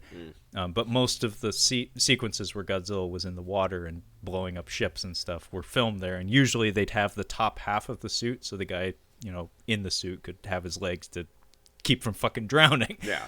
But the way this sequence is choreographed is something we've never been able to do. And that actually, I like suitmation. I was raised on the Godzilla movies from mostly the 60s and stuff, but this is something that you can't do that way, and therefore it's new and interesting, and I was kind of thrilled to see what they did with some of the choreography here. It was really clever stuff. Yeah, I think it was a lot of fun. Yeah, it's part of good choreography is like coming from the Jackie Chan school of thinking, where you look at what the tools you have available to you and you make the best use of those tools. Where if Jackie Chan has a ladder on the set, he's going to use that ladder to do something with it. Oh yeah. And if Kong has multiple ships available to him, we're going to have a shot from his perspective of him looking at them and thinking, Mario Brothers is a fun video game. I like jumping on turtles. These ships may as well be turtles. And he bounds from ship to ship because wouldn't that be cool? And yeah, it is. See, I'm upset that we didn't get like a single shot of the sailors on these ships just like just shaking underneath weight, like, just praying to whatever god they believe in. Save me, Jeebus. Just please let me get past. Let me get through this. I'll quit dipping. I'll stop drinking. I'll do whatever. Just let me get past this. Well, see, actually, that calls back to the previous movies, because in either Godzilla 2014 or King of the Monsters, you would have had that. Mm-hmm. Because if you think back on the way the monster scenes were shot in those movies, you absolutely would have had that. Because part of what makes Godzilla 2014 such a remarkable film, if you ask me anyway, is that it takes place in our reality. Yeah. Like most of the props and the designs of the cities and the equipment that's used in that film reflects that of modern, realistic standards. And the way the monsters are framed in that movie, the intention of the filmmaking is to make you believe that this gigantic, larger-than-life thing truly exists in our world. King of the Monsters kind of throws some of that out the window and heightens things quite a bit and makes things more kitschy in the form of, a giant fucking flying fortress, from the Monarch organization, which seems to have no budgetary limitations to anything they do. None. And now we get to Godzilla versus Kong, and it's like we're not even bothering with trying to make this shit realistic anymore. We have fucking hover space vehicles that travel through the hollow earth and shit like that, and skulls that talk to robots. Like, we're not even trying to do that anymore. But no, I know what you mean. It would have been nice to have some of those details, although we do get to see some pilots get truly fucked up in this movie. Yeah. I kind of dug that, where I'm always a big fan of those scenes in any of these movies, like Rodan, the giant flying pterodactyl from King of the Monsters. In his solo movie, and in that movie, he gets some cool shots of him like fighting the Air Force and stuff, and you get to see the pilots like freaking the fuck out and getting killed and stuff. But yeah, Kong actually picks up a jet and throws it at Godzilla. And because he's Kong, though, and because he's portrayed in a sympathetic light in this film, it's kind of funny. Like, I chuckled at it because he picks up a jet and he throws it at Godzilla, but before the jet hits him, the pilot ejects. It's like, oh, Kong doesn't do that. Like, he jumps around, he smashes buildings, but we never actually get him. We never actually get to see him kill anybody. Whereas Godzilla, I perked up when I saw that too. I'm like, oh shit, he's gonna throw a plane at him. I'm like, oh, he ejected. I'm like, damn. I'm like, okay, I would have been fine either way. Yeah, there was I don't know if it was an Easter egg. It may have been incidental, but I noticed a couple of things where the university that Alexander Skarsgård works at is called Denham University in Pittsburgh, I think. Carl Denham from King Kong, the filmmaker there we go, guy. yeah. And then nice. one of the pilots that takes off like the catapult from the aircraft carrier just before everything gets smashed. His helmet, it says Hirata on it. And Akihiko Hirata was the actor who portrayed Dr. Serizawa in the original Godzilla. So, sure, maybe incidental, who knows? But no, I thought it was kind of neat. It's not there on accident. But yeah, the whole fight sequence on the high seas it's actually kind of hilarious because only a few minutes later it's shown to be entirely pointless. Yeah. Because we airlift Kong after the fact. It's like, why didn't you do that in the first place? Because, folks, like, if you weren't paying attention, the whole reason why there's conflict in regards to transporting Kong, and in fact the reason he's in that enclosure, is for his own safety. Mm-hmm. It's because Godzilla, apparently, it's said numerous times, mostly by Rebecca Hall, that they're theorizing that Godzilla and Kong have some sort of rivalry with each other. The understanding probably is that there can probably is the key word in this movie for everything. Probably. The understanding is that in the monster domain there has to be a king, but there can only be one, and apparently the two of them view each other as rivals. So as long as Godzilla senses Kong's presence, much like King Ghidorah in King of the Monsters, as long as they inhabit the same Earth, they're going to have beef with each other and they're going to find each other. So by keeping him in that enclosure, Godzilla can't sense him, and therefore he can believe himself to be the king without having to like have anyone challenge for the title. But when they ship him out, like literally on a fucking ship, everything, all of that shit goes out the window, and it's like, oh, Godzilla can sense him and will come after him. We all know that. and yet we're still putting him on a ship and putting him in the ocean where Godzilla fucking lives. It's not wise. I do like where they're trying to get rid of Godzilla, and they're like, okay, he has to think that he's dead. That's the only way that he's going to go. So he's just like, all right, shut off the boat. And the captain was like, that would kill it. Like, we will die if we shut off the boat for some reason. He's like, trust me, we have to think that he's dead. We have to just be dead still. He's like, if this doesn't work, I'm like, well, what? If it doesn't work, you're dead. Like, nothing, it's either do it or don't. Well, I mean, like, he says this better work, and it's like... Or what?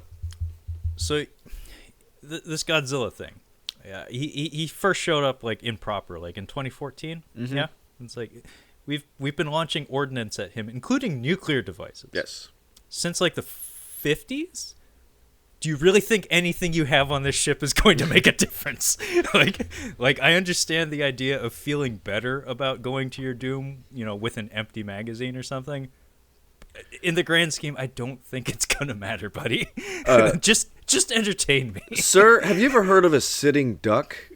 We've been a sitting duck since we've had him on our ship. And really, what we do doesn't matter.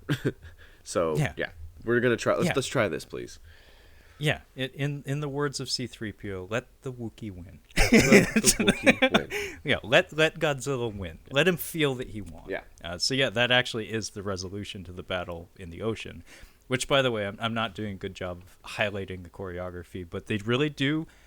I will give them all the credit in the world. They really do a fantastic job of adhering to the characterizations that we all know and love for both of these monsters. Yes. Like, both of them are presented the way you would expect them to be. I wasn't disappointed with the portrayal of either monster. A lot of the beats in the choreography felt very true to their abilities and their mindset. And that reflects especially well in the ocean, where it's like, Godzilla lives here. Yeah. He has a clear advantage. And in fact, there's a pretty gripping sequence where he's trying to drown the monkey. Yeah, that was pretty bitchin'. I was pretty bitching, although my girlfriend had a cute theory that I was like, that's totally senseless, but, it would be kind of neat if that was true. She was like, he's dragging him down. Maybe he's trying to take him to the Hollow Earth, like, so they can have a conversation. I was like, I don't know. That monkey looks pretty unhappy. Yeah. I don't think he's going to make it all the way to the Hollow Earth. Yeah, that's a long way. trip. But I thought it was cute because it's like, actually, that was a question I kept in the back of my head as we get towards the end of the movie. But yeah, point is, Godzilla has a clear advantage in the ocean, and I like that Kong is just done. Like he does get back onto the ship where he started, but not before flipping it over a couple times and sinking every ship they have with them, including a fucking aircraft carrier, which, if you've seen a trailer for this movie, you know that they both get into a fucking slugfest on. It's pretty fucking cool. I especially like the camera shot where it's almost a Ryuhei Kitamura move, where the camera starts like at a standard angle, but then it flips backwards, and it rolls all the way over, and you're totally disoriented when it happens, but it matches the movements of the characters, and then it rights itself just in time for the fight to continue. It's actually pretty fucking cool. Give them credit for that. But they turn off the engines and stuff, and Godzilla he gets this demonic moment where like the sea is on fire, and we get to see him looking a little bit more just straight up mean than we've ever seen him in any of these movies. And he just looks at the monkey who's just dead tired and just puked up a bunch of water, and he's like, "Yeah, I think you're good." it's like I don't need you to be dead. Like I think you learned your lesson. Yeah, I'll see you later. I mean, in Kong's defense, Godzilla was warm. Like, thinking about this in like as a fight, Godzilla was warmed up. He came in there ready to go. He was doing his exercise. Kong has been fucking sedated, just eating fish, and he just wakes up and like, "Hey, you got to fight somebody." It's like, oh fuck. Like, it wasn't. He was cold. Yeah, he was cold. He was stiff. He was sitting crisscross applesauce for days. Yeah, like you can't just pop up from that and be ready to go. You gotta at least do some jumping jacks, just warm yourself up a little bit. He had no time. Swimming is a full body workout, man. Like Godzilla was. He was ready to go. He was all loose, ready to go. By the way, I don't know if it was a reference to Jaws, but really cool shot where Godzilla cuts a ship in half with his dorsal fin, and then the anchor gets hooked to his tail, and we don't see him because he's below the waterline, but we see like the bow of a ship cruising towards Kong. Yeah. It's much like the barrels that they hook to Jaws, and then he pops up and they get to fighting. But yeah, really terrific 10-minute action sequence. It's some show-stopping stuff, and it's only the middle of the movie. It would have been a lot of fun to see in the theater. This was the scene that I'm like, I wish I could have seen this in the theater. This whole movie made me like just like, damn it. Yeah. Like the whole time I've been waiting for this movie, that was my thought. And in fact, I was really kind of bummed because Godzilla King of the Monsters, one of the first dates I went on with my girlfriend was that movie. It's the first Godzilla movie she ever saw. So like as soon as we were aware that this movie was in production, I was like, yeah, of course we're gonna go see that on my couch. But yeah, we already went over the Hollow Earth stuff, so we can skip that. Asa Gonzalez eats shit there. Yeah. It's actually pretty cool. My girlfriend pointed out that so there's this like double cross moment where we know that she's bad because Damien Bashir has been revealed to be building a Mecha Godzilla. The Millie Bobby Brown crew discovered via traveling all the way to Hong Kong, where he is now, with Shun Oguri, that Mecha Godzilla is under construction. They see him melt a skullcrawler with just like one breath weapon shot, quite a bit easier than Kong did it, in movies prior. So we are now aware that Mecha Godzilla is in this movie and he's a threat, and Damien Bashir is building him. But basically, yeah, they get there and they get wise to all the shit that's going on. And in the meantime, Asa Gonzalez is in the Hollow Earth in Kong's throne room and uses some little spider droid thing to like pull a sample of the materials that somehow they can replicate it up on the surface instantaneously. Yeah. Sure. It just satellite bounces from the Hollow Earth. You're not getting service down there. It's not happening. I'm in a basement studio. Like, I've got no service down here. I have to use Wi-Fi. Like, there's no way that they're getting service down there. But yeah, it just bounces up to Earth, and it's like 5, 4, 3, 2, 1, and we got it. Good to go. And it's literally like a minute or two, and it's very quick. Whatever it does, Godzilla is just like in Hong Kong.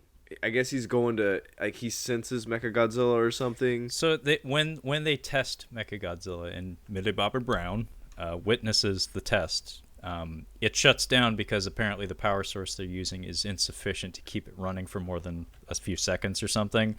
But basically every time they turn him on, Godzilla flips out. Yeah. So what we saw in the Pensacola location, it looked like his eyeball or something, like a component of him. So I'm guessing when they turned that on, he was like, "Fuck, I guess I gotta blow up Florida." And then we actually get a shot of him in the ocean when they turn him on in Hong Kong, and we just see him like turn around and be like, "Oh, that's no good. I guess I gotta go to Hong Kong and blow shit up."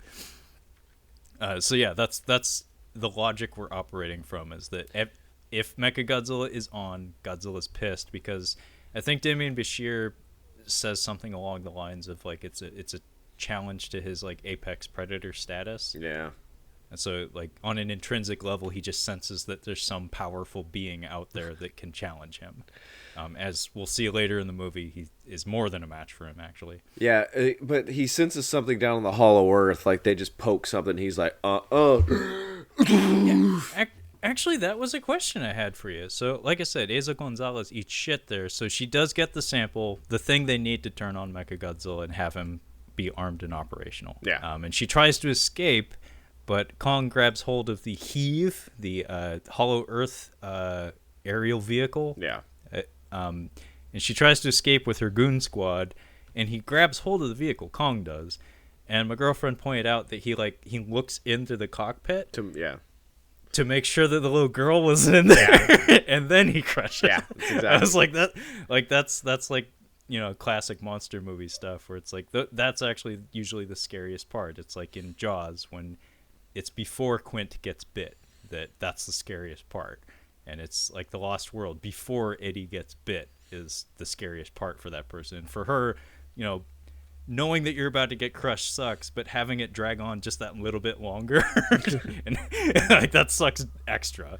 But yeah, she gets squished. But go ahead, Kyle. I was gonna say I would argue that the scariest part of Jaws is the Indianapolis story. Yeah, actually, fair enough. I watch that like once every few months. I'm just like I'm gonna watch him say that whole thing again because it's so good. But yeah, he just I guess crushes her. The other, so yeah, Godzilla's blasting his way to the Hollow Earth through his beam, basically. I had a question for you about that because I actually don't understand that. Why? Because it would take too long to get. Like, wait, what tipped him off, or why did he go about it that way? What tipped him off? Because, like I said, we get precedents in the film that anything having to do with Mechagodzilla is why he turns violent towards cities and stuff. Okay. Why would he conflate the two? So there's a weird, like he's got that weird bluish thing. Like he looks like he's like Mr. Freeze or something. And if you notice, like there's a lot of it in the ground in the Hollow Earth. Like yes. So I'm thinking that he is like it's like Bluetooth. Like he's connected somehow to that power source down in the Hollow Earth. So he felt somebody messing with it, I suppose. So he was just like, would just start blowing a thing down there. Or he, I guess, sensed that Kong was down there because he set the axe in the thing, I guess. That's the only thing I can guess. Yeah, actually, see, that kind of makes sense to me. It's never explained, so that's a fun theory, and it does make some sense to me. But what I was expecting, actually, and it had to do with the editing of the film, is that we go from the Apex people extracting the materials from the Hollow Earth, and then we do like a hard cut to Godzilla, and I seem to remember like his spine's like lighting up and then turning off. And what I was expecting to happen was that he would somehow summon Kong, or Kong would get there on his own or something, and for that chunk of the fight he wouldn't have access to his fire breath because of the tampering in the Hollow Earth or something. Yeah, but that would make sense. That was not the case. No. But it was what I was expecting for a minute there. But yeah, he gets to Hong Kong where, like I said, I thought he was there to shit on Mechagodzilla's Cheerios. Yeah. But yeah, he just like takes a deep breath and he bores a fucking hole to the center of the Earth, which I'm pretty sure is not good for the Earth. No. And then he actually says like, he just like calls out Kong from the surface, and Kong hears him, and he jumps down the hole, which spits him up into Hong Kong. And they and the humans left just like, we're gonna ride it out, guys. We're just gonna go out this way. We'll be fine. Yeah, I did like that when Godzilla does that, it was probably on accident, but he straight up nukes Kong's throne. It's like he fucked with his house. It's like he TP'd Kong's house, and now Kong has to beat some ass. Get some respect. Anything with a tunnel in this movie is pretty silly. Yeah. Yeah. The tunnels are shortcuts, and the movie is well aware of that. In fact, in King of the Monsters, like the entire reason we brought up Hollow Earth was just so we could have an explanation as to how Godzilla gets all over the Earth instantaneously, is that he uses essentially like wormholes. Yeah. So Jason Voorhees logic. Yeah. It's like he never moves faster than a snail's pace, and yet somehow he's around every corner. He's secretly Ermac. He is secretly Ermac. There you go. Just as ugly. Yeah. Well, that's the mummy version of Ermac. That's true. I don't think we'll be seeing Ermac in the new Mortal Kombat, but we'll see. I know Cabal is in it, which I was not expecting. Cabal's the guy with the gas mask and the hook swords. Okay. What about Goro? Do you think he's going to be... Goro has been in some of the trailer shots. However, he's full CGI, from what I can tell. And something about the way they're portraying him in those trailers makes me believe he might be in like flashbacks or something. Oh, man. Because they are not promoting him at all. Like, he's just kind of incidental. Okay. So that's just a guess on my part. But my guess is that he'll be featured in like a montage of previous tournaments or something. Anyway, back to Godzilla. Yeah. The pro Kong team, Rebecca Hall, Alexander Skarsgård, and Gia, the Kaylee Hoddle girl, they're the only survivors from the Hollow Earth expedition. They follow Kong to Hong Kong, which begins basically the final battle between the two monsters. And what did you think of this one? Do you think it held up to the sea battle? No, I think the sea battle was the best. I mean, this was still good. Don't get me wrong; it was still pretty good. We got Kong like using his surroundings a bit more, like jumping, hiding stuff, using tools. I think he uses the axe, and he gets a good shot in the leg on Godzilla, which is nice. But I did like how I like how the fight ended.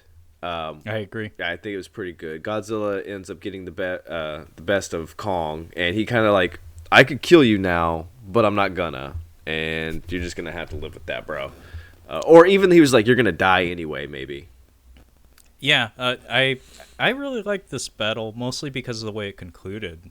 The opening part of it is just straight up fun. We got Kong swinging an axe around. Yeah. And there's a whole chunk of it where he's playing keep away, basically. He's kiting Godzilla's fire breath, just like bounding off of buildings. And we get some really corny stuff in here where I don't know how I feel about Godzilla smiling. I don't like that at all. I personally don't like that. My Godzilla is generally surly. Like my favorite portrayals of the character is generally kind of grumpy. Yeah. I'm not a big fan of smiling lizards. It just looks wrong. Yeah, no. It was cute, but it's a little much for me personally. I actually didn't mind Kong smiling after eating a handful of fish. That was actually kind of cute. Yeah. Well, it makes sense for a primate, not a reptile. It makes sense for a primate, and more than that, it actually is a little bit comedic because from our perspective, all that fish looks fucking disgusting. Yeah. But then his reaction to eating it, it's like, oh, he's fine with it, so never mind. Yeah, he likes it. He likes it. But yeah, the first stanza of the fight is essentially Kong kind of getting to flex his muscles a bit, go to town on him with the axe. We do get some callbacks to King Kong versus Godzilla, the 1962 one, in the form of him like jamming the axe handle into Godzilla's mouth. Just kinda, I didn't catch that.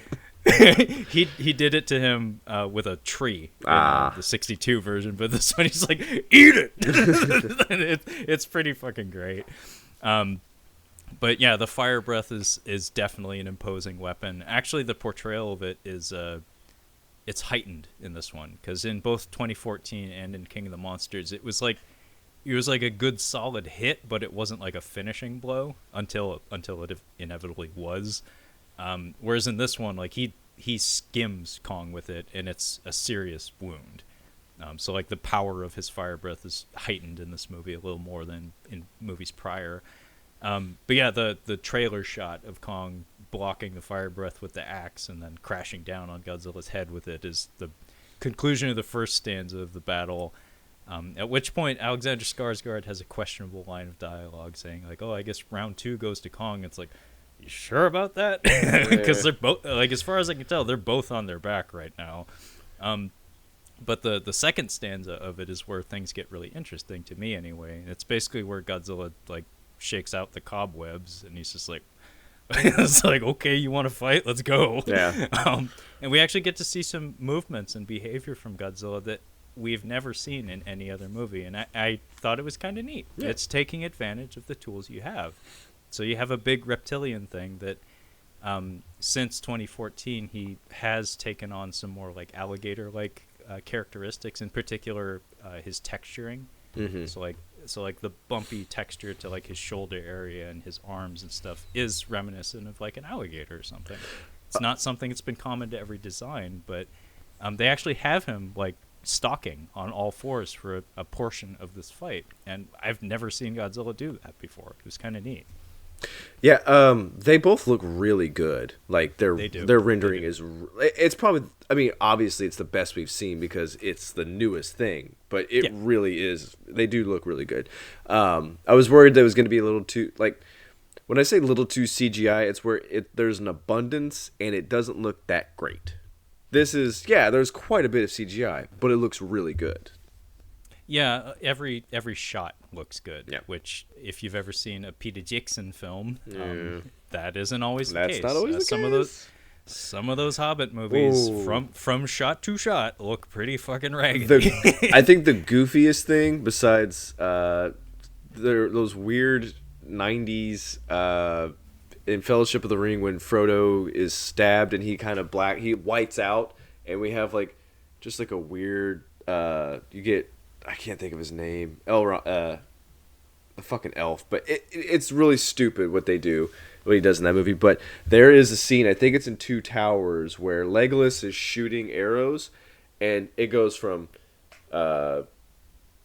what's his name, Orlando Bloom, to CGI Orlando Bloom, and he like flips and goes onto a horse, and it's one of the dumbest things I've ever. It still to this day I'm like, I don't know why he even tried to do that. Do you remember that shot at all? It doesn't ring a bell, but I do remember some of that Return of the King surfing Legolas stuff looking kind of raggedy. You know what? I'm gonna disagree with you on the surfing Legolas, because that was practical. That was him. That was somebody actually going downstairs on a surfboard on a shield. Well, wasn't that Twin Towers, or the Two Towers rather? I think that's Two Towers. Return of the King, I'm talking about him on the giant mammoth thing. Oh yeah. But you know what I'm talking about. Yeah. You just didn't want to admit. Yeah, I'll give you that. Yeah, I know what you're talking about. This is probably the worst. This is probably the worst CGI I think I've ever seen in a movie. Like, it's pretty bad. It's bad. The worst shot I know of in a Peter Jackson film, off the top of my head, and that we're talking about hours and hours and hours of cinema, is from the second Hobbit movie. It's the River of Gold. Oh my God, my God. But yeah, both the monsters in this film, well, all the monsters in this film rather, every shot looks like it was well curated. Looks like all the work and time that needed to be put towards them was done. And by the way, this film is, I think, just shy of 2 hours. Yeah. I think that was a conscious decision on the part of the director and the studio, and it was probably a very good one, because it's the shortest Monsterverse movie, and it should be based on the content of it. But yeah, some of the facial shots of these two monsters in particular, they're very, very expressive, and the texturing is just lovely. And also it helps that I actually really didn't care for it during the human scenes. I know Adam Wingard has a boner for the throwback 80s aesthetic. Clearly he's seen Tron at least once, at least based on the design of the heave vehicles and stuff. I really didn't care for the neon lighting during the human dialogue scenes. I found it kind of it irked me because it stood out too much and it was distracting. Like in the Chinese restaurant when Millie Bobby Brown and Julian Dennison and Brian Tyree Henry are having their discussion in there. It's just like, why would you sit there? Fuck. It always feels like Punisher Warzone to me. It always just reminds me of that. Yeah, but it's a comic book movie, and all the characters in that are comic book characters, whereas this is just literally a boring conversation, and we're trying to make it interesting by bathing it in like gross neon light. But it's like, it almost made me think of that episode of Seinfeld where the fried chicken restaurant red light opens up. Yeah, I was like, it's burning my brain. Doesn't Jerry go out into the hall and like the light is like on his forehead going through the peephole? He turns into Kramer, basically.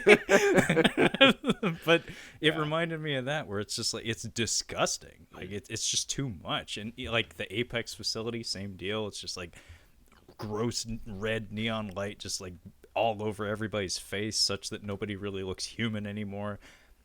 However, you can toss all of my negative comments there out the window when we get to Hong Kong and the monsters are going at it, because the neon lighting there looks terrific. Yeah. Like, and in that sense, you could forgive some of the comments I just made, because it makes the visual aesthetic of the film cohesive, where it's like, regardless of whether we're dealing with human elements or CGI monster elements, the look and feel of the film is fairly consistent.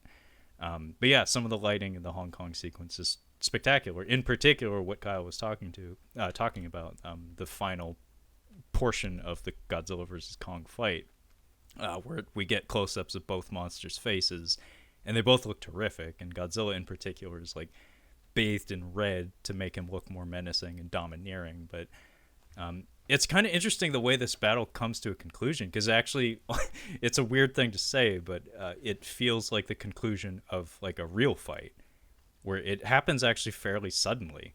We're just like Godzilla gets one opening, and that's kind of all it takes. Yeah. It's not very dramatic, actually. like the actual finale of it absolutely is, but the lead up to it, it's just like, oh, okay, Well, he just had to get in a good position one time, and that's all it takes. Well, you can't have the finale because it's not the finale. There's more fighting to be had. It's just you're not sure how the rest of it's going to play out. So you can't have finale into the fight and then another finale into the fight.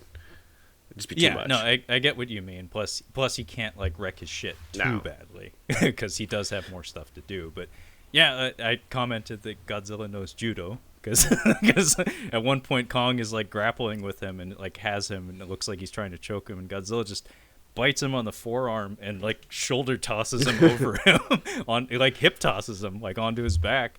And then this is where Godzilla's stalking behavior comes in, where he actually, it's kind of neat because what we learn from this final exchange between the two monsters is that Godzilla has more weapons.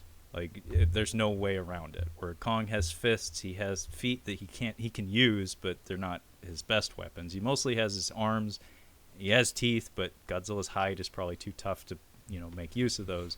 Whereas Godzilla has spines, he has jaws, he's got his claws, he's got big old thick thighs, Yeah. and he's got a tail. And in this final stretch of the fight, he makes use of all of it. Like he bites him on the forearm, he whips him with his tail, and when Kong is on the ground, Godzilla just starts clawing at him. And he just like tears his chest up. And it just demonstrates that it's like, oh shit, yeah, he's got more guns than him. And yeah, the battle comes to an end with Godzilla standing on his chest, and we get that trailer moment of Godzilla bellowing in his fucking face. Yeah. And it goes on like a few beats longer than you would expect it to. And Kong kind of responds, and we don't actually know what was said between the two monsters, but we can guess that it was basically, it's almost like, you haven't seen it, but the end of Bloodsport, where Van Damme has Chong Li in a headlock and he's like threatening to break his neck, and he's like, say it and basically he's saying like submit. And he says mate, like wait, I tap out. And so you can basically infer that Kong tapped basically. And he does actually try to get up afterwards, but he falls right back down. Also his shoulder gets dislocated from that hip toss. I didn't even notice that. Yeah, but don't worry, Alexander Skarsgård uses the shuttle to bring him back to life somehow. Yeah. By the way, Gia has been talking to Kong through sign language throughout the entire movie. There's a couple of like heartfelt moments where when they're convincing Kong to lead them to the Hollow Earth, they force her to like tell him a little bit of a white lie. It's not a lie, but it's just like withholding. Yeah, it's a probably. Yeah. They withhold information. So the way they convince him is, by the way, they're in the Arctic when they do that, and Alexander Skarsgård does rightfully point out that he can't live here. Yeah. Like there's no food and he's cold. And all credit to the animators and the performance capture people. When we see, a giant ape in the snow shivering, you do feel things. Yeah. Right? He's unhappy in that like quiet great ape sort of way where it's like, oh, sad monkey. But basically what she tells him is that your family might there are probably down that tunnel. So right there, that creates more empathy for the monster there, where it's like, oh, he's working for us. And, we may not actually get him anything. He may not get anything out of this deal. But Eiza Gonzalez had some lines of dialogue earlier in the film about how powerful the engines were for the heave vehicles. I think she says like they could light up Vegas for a week. And he recalls that. So he like overloads the engine or something to like defibrillate the giant monkey, basically. Yeah. It's kind of cute. It's very much in the spirit of these kinds of movies. But in the meantime, Mechagodzilla has activated. And like I said, we had that whole sequence where maybe King Ghidorah is controlling the robot. Maybe it just developed sentience, and now we should all feel really bad about the fact that we kill it instantly. I think because it kills the command center, like it shoots at the command center, I'm going to assume it's being controlled by that skeleton. Yeah, I don't know. The movie doesn't bother to tell us either way. I don't think they know for sure either. Like, I think this is something that we could say happens. fuck it. Yeah, but as soon as it comes online, Shun Oguri is supposed to be piloting it. And like I said, he actually does express concern about activating it so soon. He's like, maybe we should run some tests. Maybe it's not a good idea just now. But Damien Bashir says, fuck you, get in the chair. And he does. And then his brains melt. But the very first thing Mechagodzilla does when it comes online is punches Damien Bashir's office into oblivion. And he gets an oh shit moment, which is... what you do in these kinds of movies where he's in the middle of his bad guy speech and then he turns around, oh shit. This is why you never make a bad guy speech, because you're going to die if you make the bad guy speech. Yeah, it's like The Incredibles, how they pointed out, like, maybe capes aren't a good idea. But yeah, don't do a bad guy speech unless you have your back to a wall or something. Or, yeah, make sure to, like, do a 360. Just observe your surroundings. Just make sure there's no one with a knife in the room. If you have sharks with laser beams attached to their heads, make sure you throw them directly into the pool and not slowly lower them into it. We have sea bass. Sea bass. Mutated sea bass. They are foul-tempered. They are foul-tempered. But, yeah, Mechagodzilla kills all the bad guys. So now it pairs everything down to, like, okay, now literally all we have to worry about is the big robot, not Apex. And all those men with guns who we've seen in the background of every shot.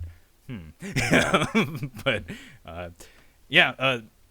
Mechagodzilla comes out of a mountain, which in Hong Kong, that is kind of the geography of the region. Yeah. Like, there is like mountains right there, but he just like walks out of the mountain and into the city, which is half destroyed at this point. It's pretty destroyed. Yeah. Yeah.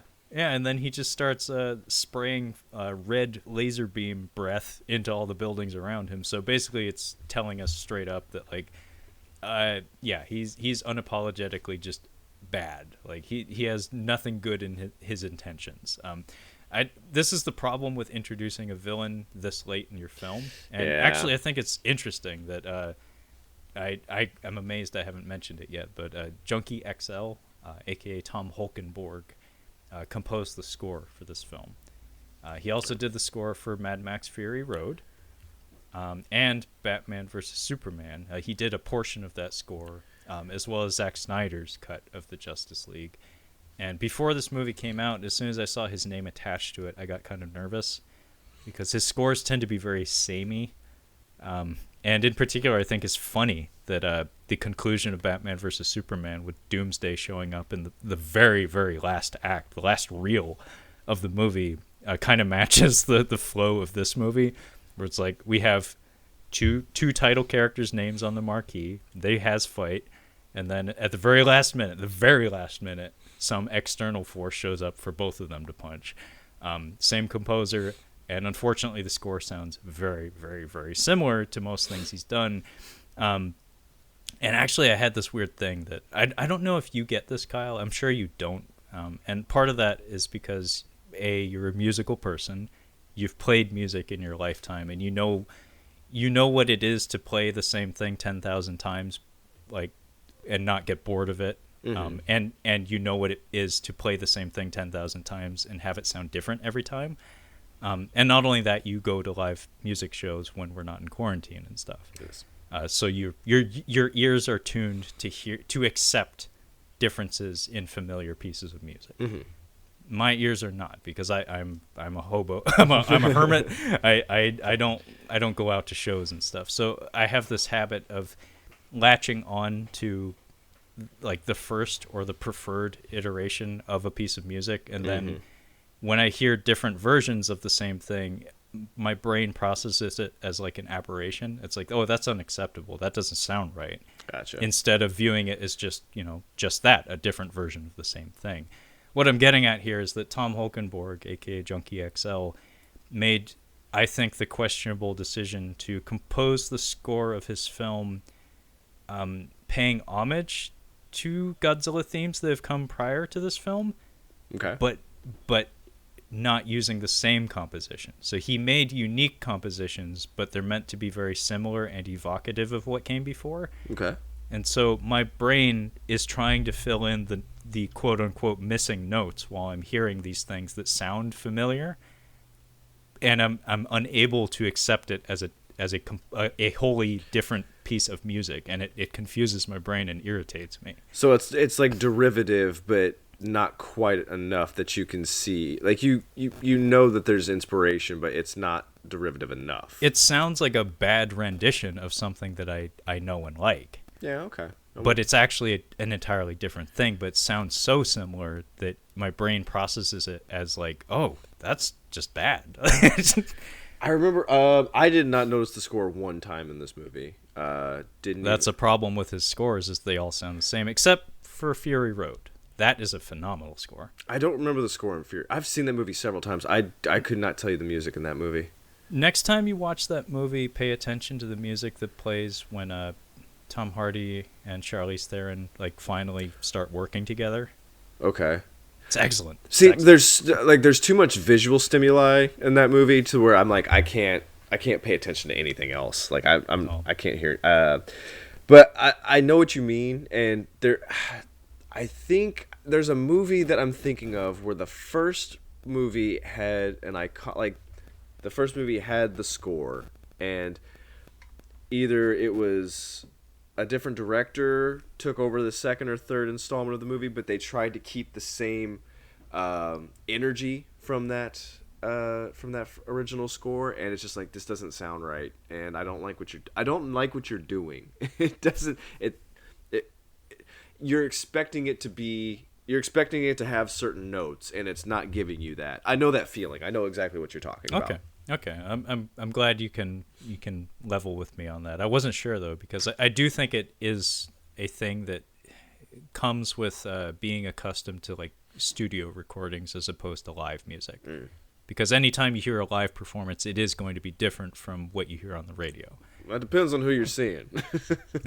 Unless they're an incredibly consistent, musician. I've seen bands perform live where I'm like, I like this band on my phone, listening to it, and I'm like, you guys are great there, but it does not sound good here, guys. But then I've seen bands live where I'm like, this is so much better than anything that I've heard them do on my phone.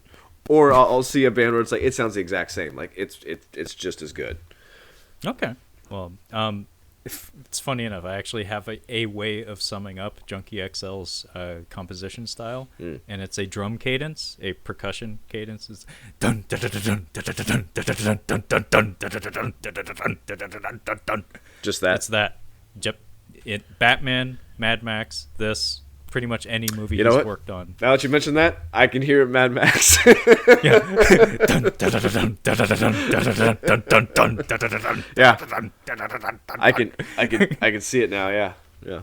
Yeah, and the piece of music from Godzilla history that he decided to reference is very clearly it was introduced in King Kong versus Godzilla, so good pick if you're going to pick one. But it's usually a piece of music that's reserved for when Godzilla is portrayed in an antagonistic light.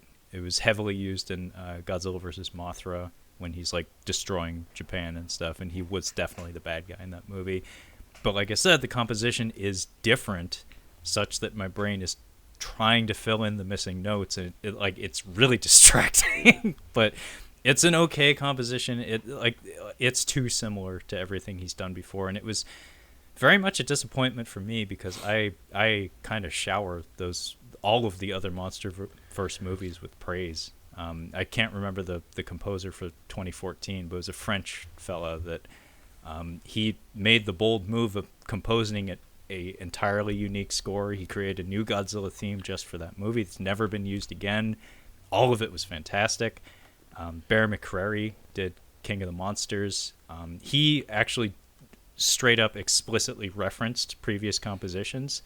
He made every fanboy in the world and fangirl in the world very, very happy by using the Godzilla march at very key moments in that movie. Henry Jackman did Kong Skull Island, and that was quite the find. Henry Jackman is one of the better blockbuster composers we have working today. He did Captain America, Winter Soldier, and Civil War. He did X-Men First Class. He may have done The Kingsman. I can't recall, but he's a very, very, very talented composer, and he did really, really, really good work for Kong Skull Island. Like some of the action cues in that movie are phenomenal, but this one's just kind of like, yeah, dun, dun, dun, dun, dun, dun, dun. It's like, oh, we're doing that again. Okay. think about your audience compared to that one, like 2014. It was a bit more adult, and we're kicking off Godzilla again, guys. And this, it's like, this is for the kids. And like, get the guy from The Thing. It doesn't matter. Send in the car. Well, actually, the way you can think of these movies is Godzilla 2014 was, we're going to try something completely different. Mm-hmm. Godzilla's been away for a decade. Let's take a new, fresh perspective on things. This is a bit of a gamble. We'll see if it works out. It did. Yeah. King of the Monsters. Now that it's worked out, let's go back to basics and just make everybody happy. Mm-hmm. It pissed off some people because of the cinematography. There's a little bit too much color grading going on, color adjustments where like everything's color coded, everything has an unnatural glow to it. King Ghidorah having a perpetual storm surrounding him is a little frustrating from a visual perspective. Versus like, it would be nice to be able to see the grandeur of these monsters, without having to look through a fucking fart cloud the entire time. And then this one is just like, it's for the kids. It's like, it's advertised as Godzilla versus Kong. Let's give them that for the kids about 3 times. It's for the kids. For the kids. For the children. But yeah, Mechagodzilla. Kyle, how did you feel about Mechagodzilla? I think it goes first, second, third as far as the fights go. This was kind of quick, sloppy. I appreciate what they were trying to do. It's like, we can't have these two. I think it's a creative way for them to be on the same side at the end of the movie, because I'm like, how are they going to pull this off? That's why I think this movie works. Is like, okay, it was pretty well thought out, and it makes enough sense that this is how it works out. Because they get into a fight with Mechagodzilla, and I think Skarsgård like juices him back up, and the little girl has to explain to him like, hey, you got to help him out because this thing is gonna fucking kill everybody. So King Kong's like, oh, all right. I liked his reaction. He actually bellows. He's like, oh, man. He's just like, really? God damn it. Are you fucking serious? This fucking broad. He's like, yeah. I mean, they team up to get the Mechagodzilla. I like how Kong keeps trying to do his face rip, and he tries to. I've told you that before, man. Kong has a thing about mouths. I mean, it's a good move. Like it's consistent since the 30s. Like he goes for the fucking jaws. Well, it makes this thing. It makes sense. It's like the weakest part of a very strong, animal. I mean, even the swamp people. Like if you close an alligator's jaws, the muscles that open them are far weaker than the ones that close them. Mm-hmm. So if you take his primary weapon away, you're one step ahead. What you gonna do? But yeah, he kept trying to do it to Godzilla, and I think Godzilla kept like trying to burn him with his breath. I think. Yeah. So he's trying to. I think he tries to do it to Mechagodzilla a couple of times, and same problem. I like them working as a team. It's fun. Yeah, the opening bit of the fight is Mechagodzilla just literally comes out of a mountain, and Godzilla's like, oh, I just cleaned up that monkey, but I don't even know who you are, but I'm gonna fuck you up. Yeah. And he doesn't succeed. Actually, I'm gonna jam my thumb in your eye, bitch. Actually, I was like, the entire time I was watching all the monsters fight in this movie, I was like, you could just take dialogue from any World Star video or something and overlay it, and it would be right at home. Yeah. It would fit perfectly. It'd be pretty fun, yeah. But yeah, shockingly enough, Mechagodzilla appears to be quite a bit larger than either of the monsters in this. He's a big boy. But that's part of the problem with the presentation of him. Too little, too late is the phrase that comes to mind. Is that he shows up at the last minute, and we got no time for nothing. So he literally shows up and starts fighting. Dude, like there's no introduction. He just comes out swinging. I feel like this would have been a good like you have them fighting, like you had the two of them fighting, King Kong and Godzilla. You repump him, and then Mechagodzilla makes his entrance, and it's like, bam, movie's over. Like that's what's gonna start the next one, and them dealing with that. I think that would have been a little bit more fun because it's not a big payoff. It's like he comes in 2 minutes later, he's defeated because somebody pours Pepsi on a keyboard. Yeah, that. So let me just get into that real quick. So one thing that, like, I actually had to put on my thinking cap for a second, and I could be wrong, but I don't think I am because I know my Godzilla. I don't think Godzilla has ever gotten like a straight up legit win over Mechagodzilla. In like the half dozen or so times they've gone toe to toe. Like, first time they fought each other, Godzilla had a buddy, much like in this one. He had King Caesar backing him up. And I think there was some human shenanigans going on, basically pouring Pepsi on a control panel. So right there, Mechagodzilla has more than one monster in front of him and some human elements doing some shenanigans. Terror of Mechagodzilla. Godzilla also had the help of humans. There was a human cyborg that was controlling Mechagodzilla in that film that they kill, which causes Mechagodzilla's controls to go down, and Godzilla takes advantage of the opening and kills him. Also, that was a 2-on-1 fight against Godzilla, so I guess, it evened out. And then, like, in the 90s, Godzilla gets, like, a power boost from Rodan, the pterodactyl monster, much like Mothra did in King of the Monsters for Godzilla against Ghidorah. And that was how he ultimately defeated Mechagodzilla. So he had help from an external force. In the 2000s, he actually gets beaten by Mechagodzilla. And then... I'm gonna take your word on all of this because I have no idea. And the one after that, I think it was also a stalemate. And then in the animated films, which I haven't seen, I don't even know what happened there. So maybe there was a legit win there. But as far as I understand, Godzilla's never actually just beaten him one-on-one in a fair fight. But the problem with this really is the timing. Is that this is where they could have taken a page out of the King of the Monsters handbook, where it's like, this movie hasn't been about grand entrances and stuff. It's about action. Like, the film is made with the understanding that everyone watching it knows who Godzilla is. They know who Kong is. So now all we need to do is slam them together and watch what happens. But when you introduce Mechagodzilla, we need to give him some breathing room to, like, flex his muscles and show why we should be in awe of him, why we should care about how cool he is.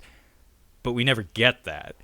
And in fact, this is kind of the lamest version of the character. He's portrayed as probably the most powerful Mechagodzilla, just in terms of him being like a head taller than both monsters and seemingly being powerful enough to, wipe them out with both of them. But the things he does are so basic. Like, you've seen Terror of Mechagodzilla. I don't remember it. I saw it about the same time that I saw Gamera, so the two are like spliced together.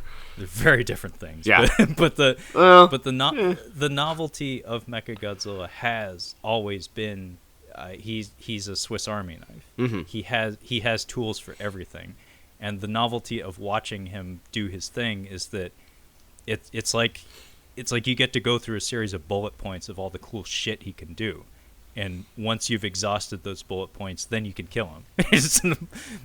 But up until then, it's just like, oh, let's just watch all the cool things this robot can do.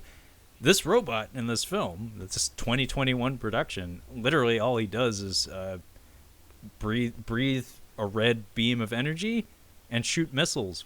And he has thrusters on his back. He can't fly, unlike almost every other version of Mechagodzilla. But he's got missiles and a beam. That's it. It's a Mighty Morphin Power Rangers, the 90s iteration. It's one of those monsters that they have to control the big monster to fight. Yeah, he's a monster of the week. He doesn't feel terribly well thought out. Like, he just doesn't have as many gadgets as one would hope. And personally, my personal taste, I'm not a big fan of a big robot monster being like that down with fisticuffs. Like, he's straight up wrestling with Godzilla. Yeah. And he's throwing his weight. Like, there's a part where he has Godzilla by the nape of his neck and he's just like banging his head into buildings. Why didn't they hook Mike Tyson up to him? Like, hook Mike Tyson's like brain up to it and have him box him. Yeah. You mean like real steel? Like have someone actually do the human movements of the robot? Yeah. I mean, that would have been cool. That's what I was expecting. Like, if you're going to have a pilot for Mechagodzilla, maybe have him actually do some piloting. But no, they killed him before he could do any of that. But yeah, somehow this robot knows intrinsically to how to throw haymakers, do grappling moves, and lots of kicks and tail whips and stuff. Mechagodzilla in most of the movies, not all of them, you know, in the classic version, he was like a missile platform. Like, he could, like, chop you with his fingers that don't move. Like, he could just, like, slap you and then shoot shit at you. But if you got close to him, you could wreck his shit. This one, he's just, like, a big brute that, like, he has this beam. He uses it occasionally, but most of the time, he's just, like, doing fucking clotheslines and Irish whips and stuff. Yeah. But, yeah, he beats the piss out of Godzilla. And they have the classic beam collision moment where Godzilla breathes his fire, he breathes his red beam, and he overpowers Godzilla, like, singes his chest. It's kind of cool looking. If they do make a sequel, it would be kind of nice to preserve that just as a design element. But yeah, at some point when it seems like all is lost for Godzilla, they do revive Kong. Kong gets in there, he gets the axe, and the two monsters very handily beat the shit out of him. Beat the brakes off of him, yeah. Yeah, they beat the shit out of him. What's kind of funny about this fight is that Godzilla is totally ineffectual. Wow. Like, all he does is tie up Mechagodzilla. Kong, with the axe, mind you, is the one that does all the work. But Godzilla, like, every time he tries to get a hit in, he just gets thrown aside or something. And he's just completely fucking worthless. Well, yeah, they're trying to fight a Terminator. Yeah. And they don't do a great job, but eventually, like, Kong gets pinned, and Mechagodzilla has his drill tail, which is a new thing. He's never had that before, and he's, like, trying to put it in Kong's eyeball. Yeah. But then, like Kyle said, they pour some fucking Pepsi on a control panel, or pro Godzilla squad. They finally, after 2 hours, do something. Well, I'm sorry, it wasn't Pepsi. I found zero product placement in this movie, and I don't think there's any product placement in the other two. I can't think of anything that was like, I generally catch it. Like, that's something that, like, it, after a while, it's hard to miss. It's like the Coke, fucking that, vitamin water, whatever. But yeah, it's actually, so that podcaster, I guess his wife died, and he has a flask of really good scotch that he keeps in a single malt liquor. Yeah. He keeps in a gun holster, I think. Yeah. And then he's just like, whenever I'm going to die, I'm going to drink this. And like, okay, so whenever this battle's going on outside, he's like, well, this seems like a good time. And the fucking Kiwi kid just fucking pours it on the keyboard, and Mechagodzilla, like, glitches a little bit, and then they're able to get the drop on him. Yeah, that's a thing. Like I said, Godzilla almost always has some form of help to defeat Mechagodzilla, so I wasn't, like, bothered by that. But yeah, they spend, like, the entire fight trying to hack a computer. This Kiwi kid, just they sit him down and say, hack! Yeah. And he's like, okay. That's actually something I'm sure is on the cutting room floor. Like, some more detail about he and Millie Bobby Brown's friendship. And the reason I assume that's the case is because of the van. Mm-hmm. So he pulls up to her house with Breaking the Law by Judas Priest playing. I was like, I approve. Mm-hmm. But the van is like the fucking Ghostbusters, like, Ecto-1. It's got, like, radar dishes on it, and he's tinkering with some sort of robot or something in the back of the van, and none of that is used in the story at all. See, it's all just window dressing. I forgot about that portion of it. So when he sits down to type, I'm like, they just assume that every kid now knows how to hack. I'm like, unless he's a PC gamer, I'm like, I'm not too confident about that. Xbox dudes, I'm like, those guys don't know their way around. They don't know shit. They don't know shit. You know a lot about technology. Like, I could turn on an Xbox. Yeah, actually, that would have been a funny line of dialogue. Be like, you're a kid, you know how to hack. It's like, no, he does actually have a good reply. He does say, like, no, I mostly just do this to pirate movies online. Yeah. It's like, yeah, that's fine. Sure, yeah, you're 17. That's what you're doing online. Yeah. Sure. That's what you're pirating. Yeah. But yeah, he pours the liquor on the control panel. It's not Pepsi. Yeah. I didn't see any Pepsi or Coke in this movie, didn't see any product placement. Yeah, I didn't. My radar didn't blip for any of that, but surprisingly enough, for this huge movie. But yeah, Mechagodzilla gets stalled, and we have a power high five from the two monsters in the form of Godzilla. It's a bro high five. They fucking dab each other real quick. Yeah. I would not have been surprised at all. Honestly, it could have happened. Yeah. It could have happened. Jesus. And basically, Godzilla breathes fire onto Kong's axe, which charges it up and gives him enough strength to dice Mechagodzilla to pieces. It would have been better if they did a Bill and Ted. You'd have to play the sound effect over it. Though. I would actually, if they did that, I would approve. Yeah. Well, I mean, in the performance capture studio, like while you're doing the motion capture, I'm sure they did shit like that. Yeah. I would do shit if I had the the little white balls and the gray leotard on. I would. I think that is actually a more impressive form of acting, because I feel like part of you has to be conscious that there are a ton of people watching you do this. But I watched Benedict Cumberbatch do his Smog stuff. I'm impressive. It's not only is it impressive, I'm like, the goal, like the fucking, like, to actually go through with performing that and taking that seriously, I'm like, hats off, dude. That's impressive. You have to be very secure with yourself, or fucking crazy. Yes, those are the two. Man, that describes a lot of actor types.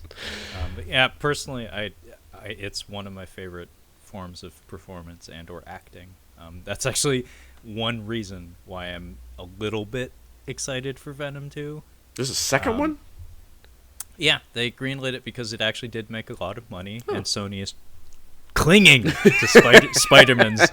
They have the death grip on Spider-Mans because, Disney really wants Spider-Mans, but Sony's like, nope, joint custody, motherfucker. They are piloting a helicopter and holding Venom out. Like, Venom's just hanging off the side, and they are holding on for dear life. Yeah, they got that Sylvester Stallone cliffhanger grip. Actually, that's not a good grip. I was going to say Arnold in True that's Lies. Actually a really bad grip. Really bad. They did that with Spider-Man, I think. Not Spider-Man. Amazing Spider-Man. Yeah, Amazing Spider. It's more like Arnold in True Lies with there you what's go. her face. Thank you. Yeah. Better example. Yeah. Cliffhanger didn't really go so hot. Actually, it went really bad. About as bad as it can. I remember that was the first movie death I ever saw. Was Cliffhanger. Oh, that's traumatic. It was, because I'm like, holy, what? She acted the shit out of that scene. It's pretty terrifying. It's bad. Yeah, like, it's a rough one. I remember that. I mean, you get to see the fall and everything. Yeah, you do. But yeah, they are making a Venom 2, and it is directed by one Andy Serkis. Really? Yes. And that's actually why I'm kind of excited about it. Yeah. Because you got Woody Harrelson as Carnage. Yes. You get Always Woody Harrelson. Always Woody Harrelson, yeah. Yeah, Woody Harrelson as Carnage, and Tom Hardy will be back as Venom. It's fine. But you have the king of performance capture in the director's seat. Yeah. Who else knows it better? Exactly. So in my mind, that could lead to some good things. So, I probably am going to be totally wrong, but I'm kind of excited to see that. I could see it being good. I mean, you think he's probably pretty good friends with Peter Jackson too, so you might get some good pointers about. Yeah, maybe he can get an in with Weta Studios and have them tune up some of the animation or something. You know what? I have faith. I have faith. I choose to have faith. But yeah, Mechagodzilla is beheaded by Kong via the charged axe, and we get a really awesome moment where, by the way, I haven't said enough about Kong's body language, but when he's in fight mode, it's hard not to get hyped behind him, because the timing of his chest pounds and stuff, and there's that really lovely beat where a huge part of the first stanza of the Hong Kong fight is Godzilla disarming him, taking the axe away from him, and throwing it away and stuff. And at one point, the axe gets lodged in a skyscraper above Kong, and he's using one hand to beat his chest, and then without looking, he just grabs the axe and it's yeah. And it's hard to see that and not get kind of hype. And yeah, when he takes Mechagodzilla's head, my initial gut reaction to this as a Godzilla fan was to be a little disappointed to see my boy get his ass beaten to the ground by Mechagodzilla, not land a single blow of significance in the fight, and then have Kong be the guy who ultimately defeats him. But then, in retrospect, it's this was Kong's movie, and he needed a win. Really, in the grand scheme of things, in terms of putting together a satisfying product, you can't have this ape who we're supposed to be sympathizing and empathizing with for 2 hours never get a really important win, because we do get to see him kill that cobra monster, which is cool. Mm-hmm. I really like that, because it's a reminder that it's you're supposed to feel for the ape, but you're also supposed to remember that he can beat some ass if he needs to, and he gets that ass. like he smashes that thing into oblivion, and he drinks from its soul afterwards, which is pretty great. But yeah, him killing Mechagodzilla felt like, gut reaction was disappointment, but then I was like, yeah, he needed that. Because he got beat. He took his licks throughout the entire movie, and he needed a big win at the end. Godzilla beat King Kong, so you get to be happy about that. Like he did beat him. Yeah, he actually did beat him, which we have never gotten before. In the 62 version, that was pretty much a stalemate. There you go, your boy won. Yeah, my boy won, so I get that. But yeah, he takes off the head, and he holds the head up to the heavens, and there's like oil guts spewing out of it, and he's super jacked about it. And then immediately he takes a seat because he is dead tired.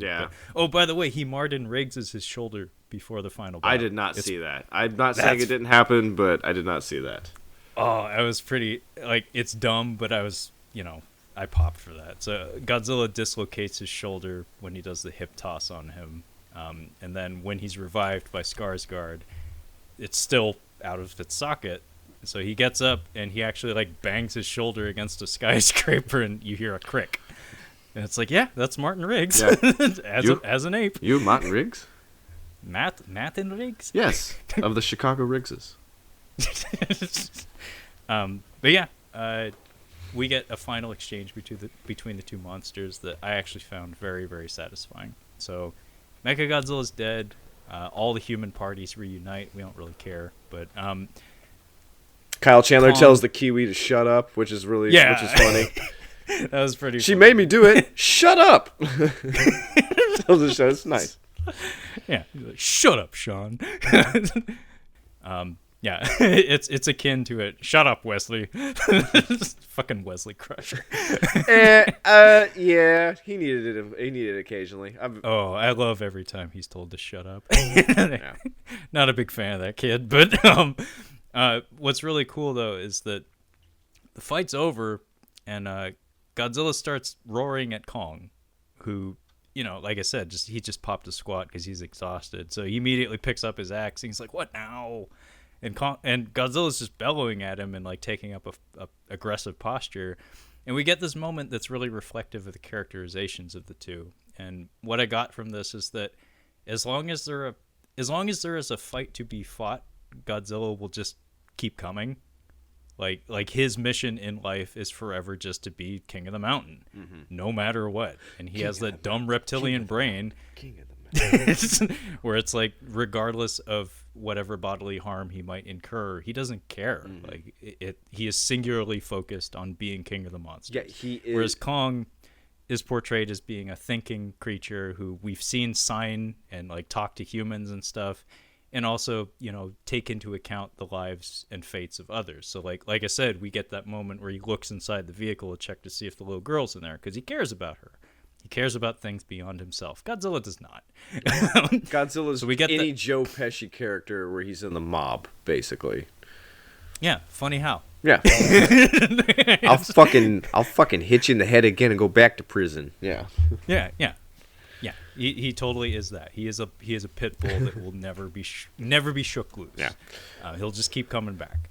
And we get that moment where Kong has the axe in hand and he pauses for a moment and he willfully drops it. And something that Rebecca Hall was saying, speaking for the monster, was that Kong bows to nobody. It's well, he just fucking did. Metaphorically. Yeah, I mean, he didn't actually bow physically, but he dropped the axe, and it can be, you could imply that it's for almost like a greater good kind of thing. Yeah. It's he's big enough to admit that this shit ain't worth it. Yeah. And Godzilla, he looks at the axe, kind of like a dog actually, where it's if you gesture in a certain direction, a dog follows your hand because they're like that. And he bellows at it, and then he just casually turns towards the ocean and goes out to sea. Did you? Like Godzilla does. I was gonna say, did you like that Godzilla just goes back to the ocean? It's a good. I mean, it's a good way just to get him out of the shot. Just go back to the ocean. No, it's a staple of the character. And it actually is consistent with the metaphor of him being a force of nature or a nuclear disaster or something, where it's just as quickly as it came, it just leaves without regard for consequence. So Godzilla is that shitty house guest that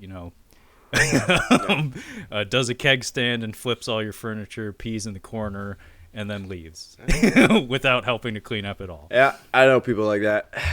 I'm sure you do. But yeah, he just does his Godzilla exit, just leaves the entirely flattened Hong Kong without regard for anything. And very quickly, we get to the conclusion of the film where we see everybody happy. Like, it seems like Skarsgård and Rebecca Hall are not necessarily a couple, but they're working together now. Yeah. Which is kind of cool. So his career seems back on track, because he did mention that his was kind of floundering. Like, he was working in a basement office at that university. Maybe. I don't know. His plan did bring the King Kong to, to where he could do property damage. So he might be in trouble. He's in work prison. Yeah. It's like, you're a science man. Do science without pay for the rest of your life. Work prison, yeah. Yeah. But we do see that Kong is now, instead of being held at the Skull Island enclosure, he lives in the Hollow Earth. And they have set up like some sort of station there where they can observe him, and he can maintain contact with Gia, the little girl. But yeah, he's like happily like ruler of the Hollow Earth domain, while Godzilla remains presumably in the ocean on the surface. Yeah. So happy for everybody, but I do think it's kind of curious that because Mechagodzilla is added so late into the mix, like all the human characters don't even know what it is, other than Millie Bobby Brown's crew. Like they know what it is, but like Rebecca Hall and Skarsgård, they don't know what the fuck that big robot thing is. They don't know who made it or for what reason. But apparently they just deduce that it's bad, presumably because it has red eyes. I would suspect that since we've already had all the monsters, like we've already had all that, like most of the Godzilla monsters come that I know of, like quite a few of them in King of the Monsters. I have a feeling if we have another installment, I think we're going to get not necessarily a Mechagodzilla, but some other kind of robot, if I had to guess.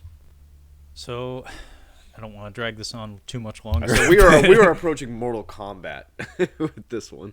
Mortal Kombat numbers are dangerous numbers. Yeah. Sorry, folks, but if I had to guess, it's actually still up for debate if this series is going to continue. This did feel not necessarily This has made a lot of money so far. A lot of quarantine money, not like theatrical screening money though. Like we'll see. We'll see how it all pans out after all the dust is settled. It's doing very, very well, for sure. But as far as I understand, things are a little bit scaled back because of how movies are screened these days, attendance figures and whatnot. But the way this film is constructed, it seems like it was done under the assumption that there was a possibility it might not continue, because they really don't make too much of an attempt to connect it to previous films. It does feel very standalone-y in that sense. But one thing that happened in King of the Monsters that anybody who's a big fan of Godzilla certainly keyed in on is the oxygen destroyer. Oh. So there is a sequence in the middle of that film where we get the general character who is very, very important in Godzilla 2014, who's only in a couple of shots of King of the Monsters. He just like pops in on the radio and says like, hey, so you guys should get out of there because like we shot an experimental missile at Godzilla and Ghidorah. Yeah, get out of there. It's already on its way. Oxygen destroyer severely wounds Godzilla, and of course it's tied directly to the origin of one of his villain characters from the 90s, Destoroyah. So that is a possibility where we did have the detonation of an oxygen destroyer in a previous film. You very easily could revisit that territory and have, some sort of monster be birthed from the detonation of that missile in a previous movie. But I think that's I think we might have a situation where Kong won't be brought in all the time, although it did seem like audiences really reacted very positively to him. But from a licensing standpoint, I don't know how difficult it is to have these two characters in the same film. I just looked on IMDb. This movie apparently has already made its money back. Like it's already made money. Fantastic. Yeah, that makes me very well. happy. I saw like opening like when it first hit HBO, like 2 days later, like this movie's already fucking crushing it. I'm like, oh wow, like this is quarantine and this movie's doing well. So I feel like it's gonna keep going a little bit. Well, I'm all for it because They haven't been this movie disappointing. was incredible. This movie was incredibly dumb, but we still have yet to have a bad Monsterverse movie. Yeah. And until we actually get a legit bad one, sure, keep coming. Yeah, because the thing is they can just drop logic at the door. Like, just make it dumb. It's two fucking monsters. It already can't happen. So what's it matter? Yeah. Yeah, and like I said, I think one of this film's biggest strengths is that they don't get bogged down in the details. Like I said, that Hollow Earth sequence in most other movies would have people just babbling on and on about science bullshit that really doesn't matter anyway. Yeah. But in this one, they just let it breathe. They just let you digest the visuals, and Kong doesn't have any dialogue other than a few sign language words, and yet you're able, like I've said many times during this episode, you get in his head, you get his characterization just through his body language and his face. And that speaks a lot louder than words, especially in international terms. Like that's how you make a movie for everybody, is you make it very elemental. Don't get bogged down in the details of like lore and bullshit like that. Yeah. But yeah, this was Godzilla vs. Kong for 2021, directed by Adam Wingard. We talked about it longer than the movie is. Probably a lot longer because it's, like I said, this movie is, I think, under 2 hours. It's like sub 2 hours. Yeah. Which, again, that's really important for the success of this film, I think. But it doesn't come without problems, though, because there's certain, like Serizawa, the one Japanese character we have in the whole movie. It's significant that he's here, but I don't know what to make of it. It's just there. Yeah. Clearly it's all on the cutting room floor, but there's not going to be an alternate cut of this movie, nor would I care much to see one. But yeah, clearly this movie was chopped up a little bit in the editing room, but not to its detriment for the most part. But yeah, this was our theatrical edition review of Godzilla vs. Kong. But if you'd like to catch up on any of our other Catching Up on Cinema content, you can find all of that collected on our website at catchinguponcinema.com. We also have a couple social media accounts in the form of an Instagram at Catching Up on Cinema, as well as a Twitter at Catching Cinema. So feel free to hit me up at either of those if you have suggestions for further episodes and whatnot. And the podcast is available at pretty much any podcasting platform you can imagine. So fucking Google it. Google it. But that being said, thank you so much for listening, and we will catch you next time.